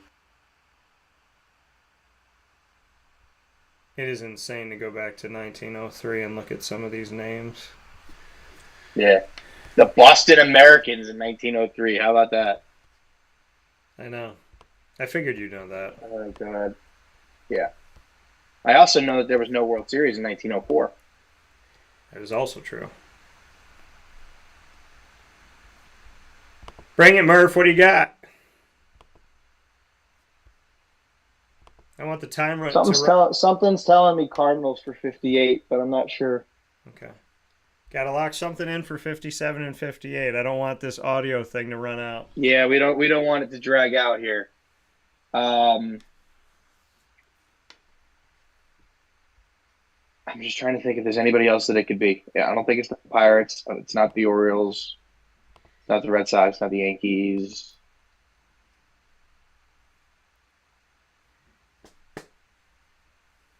We've reached the 2-minute warning. Gotta give me 57 and 58. I think I'm wrong, but let's say Cardinals for 58. That is incorrect. Yankees. I knew the Yankees won one more. I just couldn't remember if it was 57 or 58. So Murph gave us from 1959, the year that Syracuse won their only national championship in football, through 2023, 74 years from his brain with no help. 74 years of World Series champions. 74 years, 94 there wasn't a World Series, which he also noted. Over 7 decades of champions came from who won in 57? Brain. Was it the Dodgers? Who won in 57? The Braves. Milwaukee Braves. Okay. I thought I knew Hank Aaron got one. I just couldn't remember when. That coming from Murph here on Wake Up Call inside of the Heritage Hill Studios. Oh Brendan Murphy accurately predicts 74 years of World Series champions. That is crazy. Who are you? It is, isn't it? I've got some useless information in my head. Who are Bro, you? Like, that's 74 years of correctly remembering the World Series champion. Just off the top of my head. I know. And That is as far as I've ever gone. Yeah. And like I said, I usually stop in the the early 80s. I have a photographic memory, but I think my brain has logged too many bad ex-girlfriend moments that I have to delete those so that I have space. Yeah. I will tell you this. That's crazy. Had I gotten 58 and 57, I would not have gotten 1948.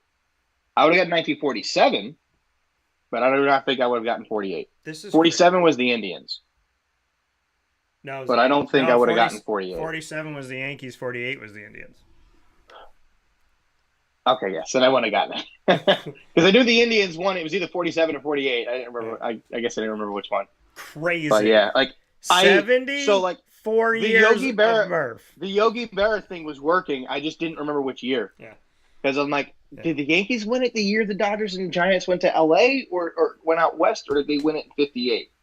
I was like, I didn't remember. 74. Because I know Casey Stengel won. I had him in 48, I think. Yeah. And he won 10 championships. Brendan Murphy on Wake Up Call in DT and Murphy inside the Heritage Hill Studios accurately predicts every World Series champion from 1959 through 2023 and made mention that there was no champion in 1994, correctly giving us 74 years of World Series champions, working backwards from 2023 to 1959 with no help from me, the computer, anything, internet, nobody, no phone a friend, no lifeline, no text messages whatsoever. Murph, hand to God. My phone's been sitting here just black the whole time. Can you put up hand to God right now? Hand to God. Hand to God. Crazy. 74 But the thing years. is, like, I'm good at that.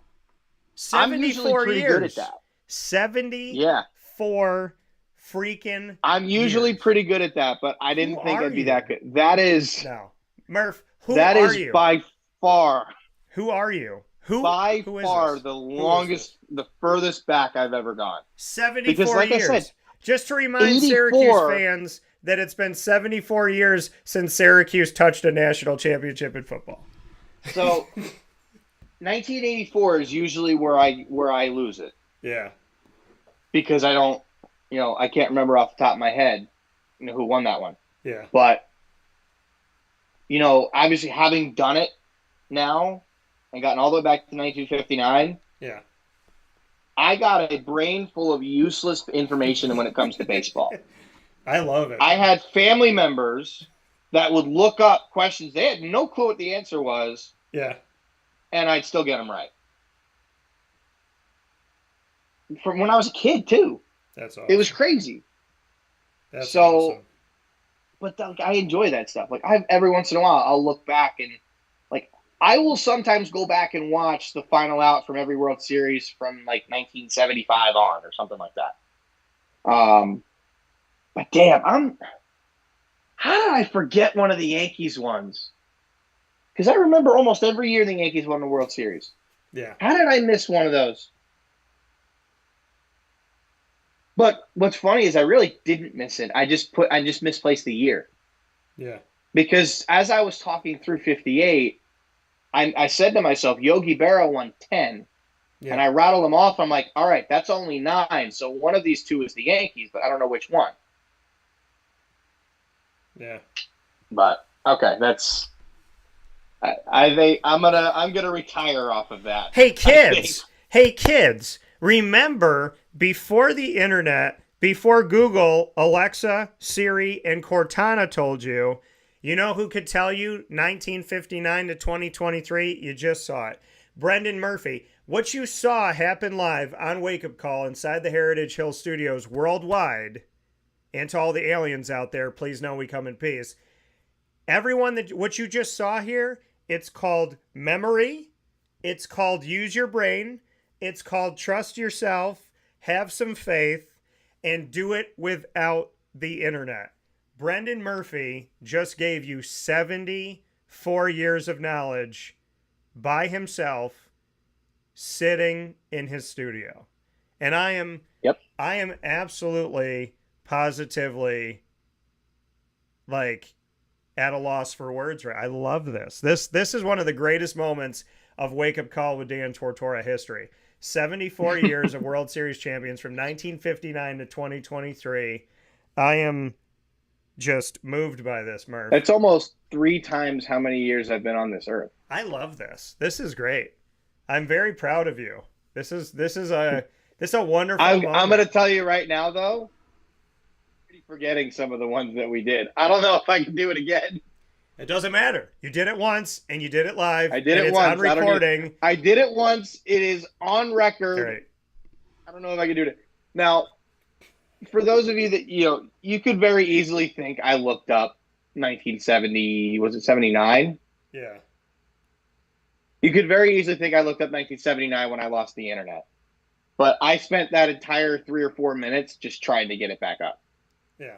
I don't know what it was. My computer's internet crashed, but hand to God, I did not look anything up during that time, nor did I look anything up at any other time. No. Well, incredible. Stupendous. Amazing. Wonderful. This is nuts. This is crazy. This is good stuff. I love it. I'm very like, this is such a moment here. This is a little time capsule. I cannot wait until the day you're married and you have children, and I could be like, hey, they'd be like, Uncle Dan, if I'm an Uncle Dan. I don't know if Brendan's going to let me do it. But if I am Uncle Dan, I'll be like, come over here, kids. I want to show you a video of your dad about how he sometimes forgets your age and your birthday, but he remembered 74 years of baseball. 74 years, 73 champions. Crazy. Who's going to win this year, Murph? Yankees? It kills me to say it, but I think the Yankees. Yankees. 38. Wait, hold on. Hold the phone. If the Yankees, wait, because it used to be the World Series. If it went the longest, it would end on my birthday, but now it ends in November. I was going to say, I'm 38 years old, and the Yankees have how many championships? 38, right? Or 37? They have 37, I think. So if they win this year, they will win their 38th championship potential. I think it'll be right after I turn 39, though. Did I lose you at all? Because my odds just died. No, you didn't lose me. You're echoing for a second here, though. But you did not lose me. Can you hear us? Can you hear us? He can't hear us. We can't hear Murph. We can't hear him. We did hear him. We couldn't hear him. He's on the screen. You could see Murph. We could do sign language. I know some. I don't know all, but I am willing to learn. I used to know how to spell my name. Let's see if we could get Murph back on here. We're going to take our final step aside here on Wake Up Call with Dan Tortora inside the Heritage Hill Studios. We'll be back right after this.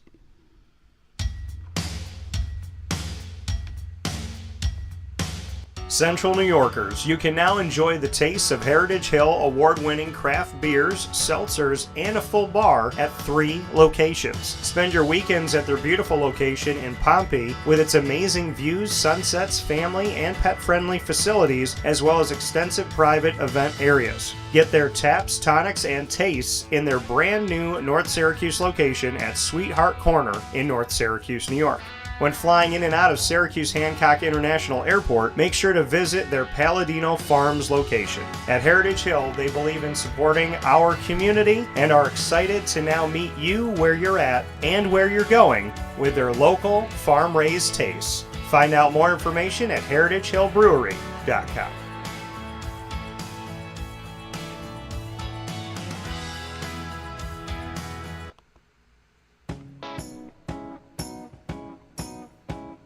In these unique times, there are those in our community that give us a sense of normalcy and positivity. Pizza Man on 50 Oswego Street in Baldwinsville has been here for you for over 35 years and is here now.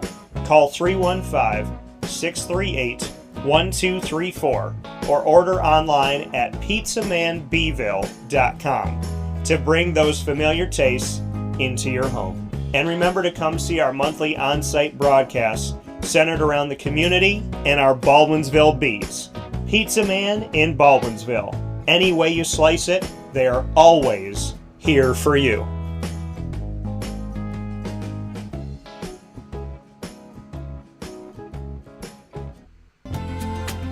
Looking for your next ride?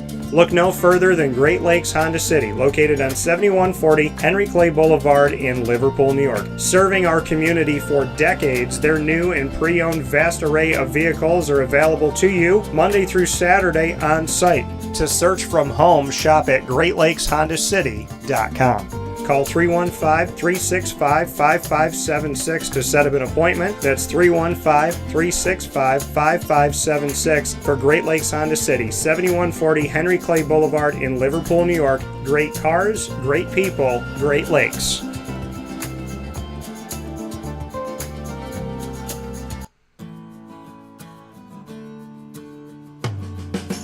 Our corporate purpose at Chick-fil-A is to glorify God by being faithful stewards of all that's entrusted to us and to positively influence all those who come in contact with Chick-fil-A. And what became increasingly clear from our success in Cicero is that people love Chick-fil-A. And also I think we recognize that, we had a great opportunity to grow the brand and grow our platform. I felt incredibly grateful when I was selected to be a Chick-fil-A operator.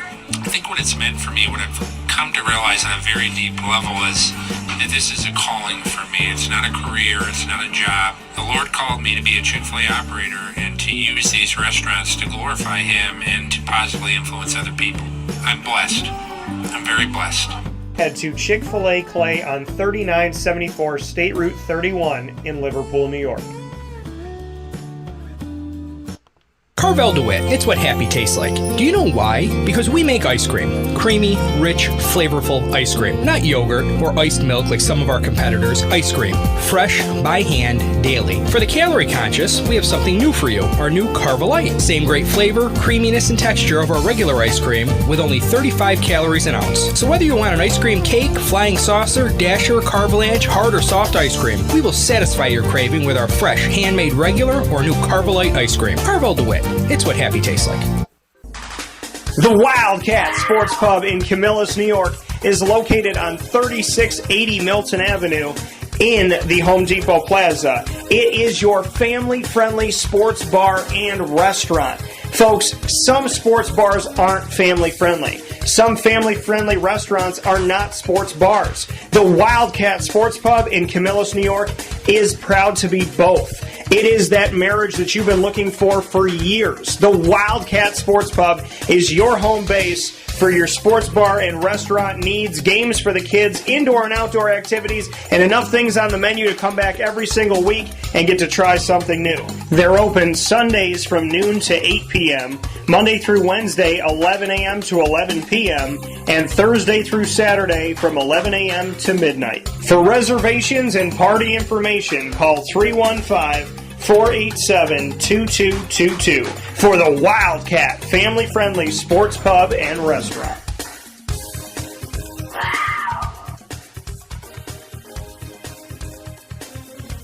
GG Cards and Breaks. Like, comment, subscribe. GG Cards and Breaks, coming to you on 639 Delmar Place in Syracuse, New York, is my sports card and hobby card shop of choice. Find your way over to GG Cards and Breaks 7 days a week, open Monday through Saturday from 10 a.m. to 6 p.m., and on Sundays from 10 to 5. They have everything. While supplies last, basketball, football, baseball, hockey, soccer, all sport, AEW, UFC, Disney Lorcana, multiple different series of that, by the way, as well as plenty of Pokemon, and there's some Magic cards that are there now. So head over to GG Cards and Breaks today. I can't believe that my dad brought me a year ago. Last Father's Day was the first day I ever walked in. I met Joel. He helped me. I got in touch with Josh. The rest is history. So for Father's Day yesterday, I surprised my dad, and I brought him, and we bought a box from GG Cards and Breaks. They are such wonderful human beings. They work hard. They care about the community, and they're selfless in so many ways. When you find good people that care about the community, that love what they sell and love what they do and are actually passionate about that craft, that is something that you hold on to. And this community is better because GG Cards and Breaks is in it. Head over to 639 Delmar Place today. Experience the difference. Monday through Saturday from 10 to 6, and on Sundays from 10 a.m. to 5 p.m. With that being said, we got Murph here. Speaking of GG Cards and Breaks, we're doing Sports Card Show and Tell, which we do every week with Murph here on Wake Up Call with Dan Tortora inside of the Heritage Hill Studios. Sports Card Show and Tell is proudly presented by GG Cards and Breaks. And I just said that I opened up a box with my dad on Father's Day. That box is what you're seeing on your screen, the 2024 Bowman box here, the mega box of baseball. And I have not unveiled any of the cards that my dad and I got. So this is going to be the first time anybody's going to see them. Murph, can you hear us? I can hear you. Are you able to hear me now? Yes, we can hear you. So you go first. Okay. What do you have for Sports Card Show and Tell here from GG Cards and Breaks? And then I will finally unveil what my dad and I opened yesterday. By the way, my dad kept 3 of the Yankees. So there was like a Bowman first. There's a rookie. One of them was Chrome. And then there was a Garrett Cole. My dad kept all of those. So I do not have those with me, but I have the rest. All right. So I do have an order that is scheduled to be returned from PSA today. I actually believe it's ready to go pick up at FedEx. So or at Dollar General. So I'm going to go pick that up after I go to the chiropractor in a little bit. But I was on Whatnot last week or late last week. And came across a streamer that I go into a lot and I buy some stuff from him. He did a stream where he was primarily selling like Bowman firsts of like the 6 main chasers in 2024 Bowman. So Aiden Miller, Dylan Cruz, George Lombard Jr., this guy from the Blue Jays, don't remember his name. Walker Jenkins and somebody else. I forget who the other guy is. I probably have some of his cards in here somewhere. I don't remember. But yeah, so got a bunch of those. So I got, I think, 5 Walker Jenkins first chrome, Okay. 10 George Lombard first chrome. We got 20 something Dylan Cruz first chrome, which is nice. I think 8 Aiden Miller first chromes, and some other stuff. I showed you the optic stuff that I got last week, right? From the show? Yes. Yes, I think I did. Nothing big. And then the other things I have 10 of these AI Dylan Cruz cards. Oh, nice. These I got in a lot with some more of these. I got 3 of these that I'm not going to grade because the centering is, not good. So I'm not grading those, but not a whole lot of new stuff. Just a set of stuff that's about to go out to PSA. Probably going to mail that stuff out today. So let's see how you did. So this is what we got. Thanks for sharing yours. I have a Dylan Cruz too, I think, if that's it. So this is Your what I got. Your stuff is coming back, by the way. Our stuff is coming back in this order. Yes. So I have I have a refractor here of Acuna. The Mojo, and from the Mega Box pack. Yeah, and this is from the Mega Box pack as well, the refractor of Churio. Then we have a Bowman first of Jared Dickey refractor. We have a Bowman first refractor of Robert Kalaz. Oh, this looks like almost. I don't think I know that name. This looks like almost exactly the same card, and it's 2 different people. That's hilarious. So this is the Atlanta Braves. This is Bowman first refractor of Douglas Glad. Oh, geez. Okay, Douglas Glad. There's that one. Then we have a refractor of Sebastian Walcott. That's a good one. We have a rookie card refractor of Nick Gonzalez. He's playing well right now. That's a good one. And then we have a rookie card refractor of Encarnacion. Ooh, I like that one. Then we have Encarnacion Strand. Yeah, yes. So and then this one's awesome. This is the Rookie of the Year favorites, and this is sweet mother. I can't see this with the refractor. What is this? Pete Crow Armstrong. Yeah. And this is the green and blue. Is that one numbered? This one is not numbered. The next one is. Oh. So this one is not numbered, but it is a really cool Rookie of the Year one. This one's not numbered. This one is numbered. This is the Rookie of the Year green and blue numbered of sweet mother. Evan Carter, and it's numbered to 150. Oh, jeez. I know Evan Carter's had a tough start to the year, but that's a good one. So there's that one. Then we have Bowman first chrome of Nunez. We have Bowman first chrome of... I cannot see these things here in the studio. I think it's skulls. Do we need to get you glasses? I think we do. I could see these fine yesterday. Apparently I'm too dimly lit in here. Oh, skull. Skull? Yeah, okay. And then we have Heredia. Guillermo Heredia? No, it's... Heredia? I don't know who that is. Guillermo Heredia is a major leaguer. This is Heredia. Or at least was. Yeah, so we have... Those are my Bowman first chrome. Then these are the refractors. Then I got a bunch of rookies. I have kept my Diamondback streak going, but my dad got them this time. He got Corbin Carroll, and then he got one of the rookie pitchers here. Slade Ciccone. Yeah. So, and then we have another... Any Dylan Cruz? We got another Kalaz. I think I got him in a pack. I don't think I have him in this one. Got an Aiden Miller Bowman first. That's a good one. Got an Ortiz Bowman first. Aiden Miller's a big name. That's a good one. Got a Sanchez Bowman first. Got a Deturi Bowman first.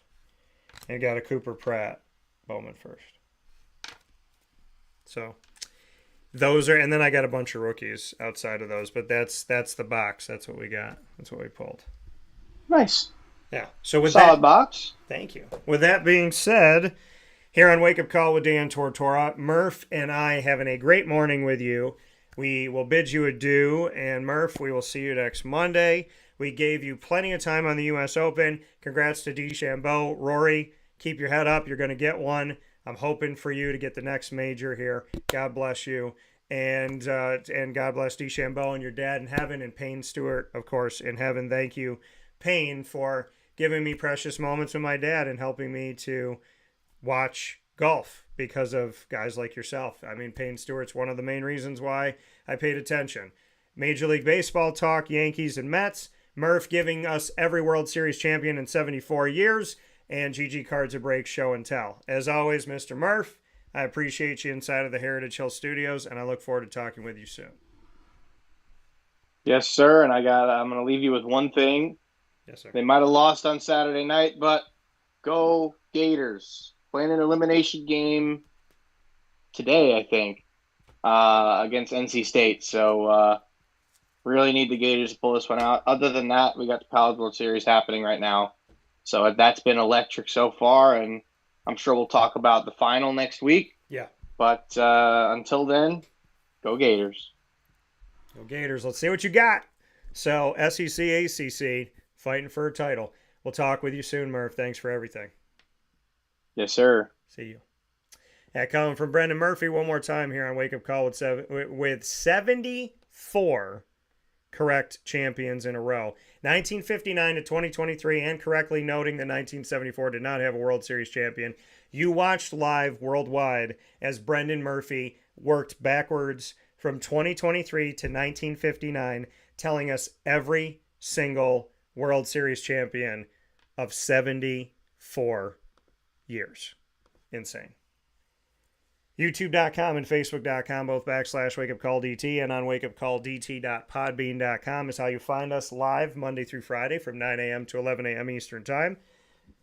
Once the shows go live, they jump into the archives. You can find us on Amazon Music, Audible, iHeartRadio, iTunes, and Apple Podcasts, Player FM, Podbean, Podvine, Podchaser.com, Spotify, TuneIn, and YouTube. All you have to do is search Wake Up Call with Dan Tortora, or one word, Wake Up Call DT. So we appreciate you being with us. Make sure you click subscribe and hit follow wherever you are.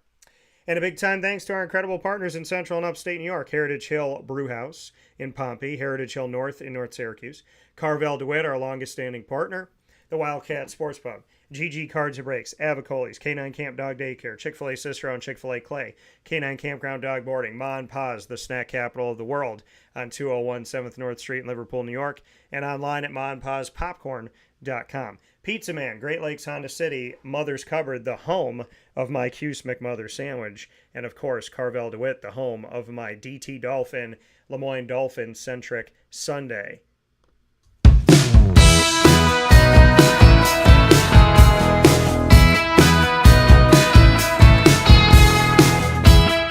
The Lemoyne College Dolphins are exclusive multimedia marketing partners with Wake Up Call with Dan Tortora. You'll find your Dolphins every single month, Wednesdays at 9 a.m. weekly here on Wake Up Call with Dan Tortora Eastern Time. That is Dolphin Time, Wednesdays at 9 a.m. Eastern Time. And our specials, AD and DT and the Dolphin Dive, with student athletes, coaches, administration, future Dolphins, and alumni. Find all of our content by going to youtube.com/wakeupcalldt. Click subscribe, hit the notification bell. Find the Lemoyne playlist. You can also find the Dolphins on wakeupcalldt.com's homepage and underneath the exclusive partners tab. For more information, go to lemoynedolphins.com. And as always, fins up.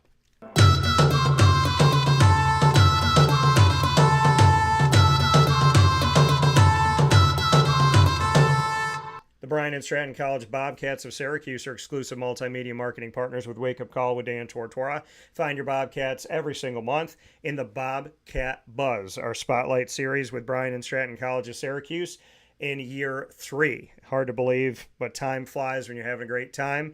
And men's and women's basketball, men's and women's soccer, baseball, and esports have all been on the show, including the campus director for the Syracuse campuses, that being Miss Mary Hawkins, coming to us with campuses on James Street in Syracuse, and right off of Route 57 in Liverpool, right across the street from Avicoli's. Find the Bobcats by going to youtube.com/wakeupcalldt. Click subscribe, hit the notification bell. You'll find the BSC Syracuse playlist there as well. And you'll find the Bobcats on wakeupcalldt.com's homepage and underneath the exclusive partners tab. For more information, go to syracuse.bscbobcats.com and go Bobcats.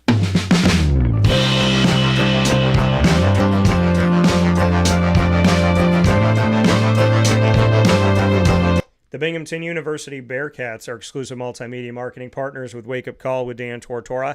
Find your Bearcats every Tuesday at 10 a.m. Eastern Time worldwide during Bearcat Time. Our specials that air each month, Moments with Marshall, with the athletics director of Binghamton University, giving us a behind-the-scenes look at Binghamton and talking with us about the very special Bearcats that we have in Moments with Marshall, and those Bearcats joining me with student athletes, coaches, and administration there for the Bearcat Break Room. You can find all of our content by going to youtube.com/wakeupcalldt. Click subscribe, hit the notification bell, and find the Binghamton playlist. You can also find the Bearcats on wakeupcalldt.com's homepage and underneath the exclusive partners tab. For more information, go to bubearcats.com, and as always, go Bearcats. With that being said, I want to thank Brendan Murphy. I'm happy that you got to see him make history. I'm super proud of what he did with the World Series 74 champions. Incredible. From the Heritage Hill Studios, go and see them in Pompey at the Brew House, and go and see them in North Syracuse at Heritage Hill North. Facebook at Wake Up Call DT, X at Call DT, Instagram at Wake Up Call _DT. Head off to GG Cards and Breaks, our sports card and hobby card shop of choice, with Magic, Pokemon, and Disney Lorcana, as well as their sports cards while supplies last. Big time thanks to Brendan Murphy. We'll see you all soon. God bless. No stress. Do your best. And enjoy the NBA Finals Game 4. Game 5.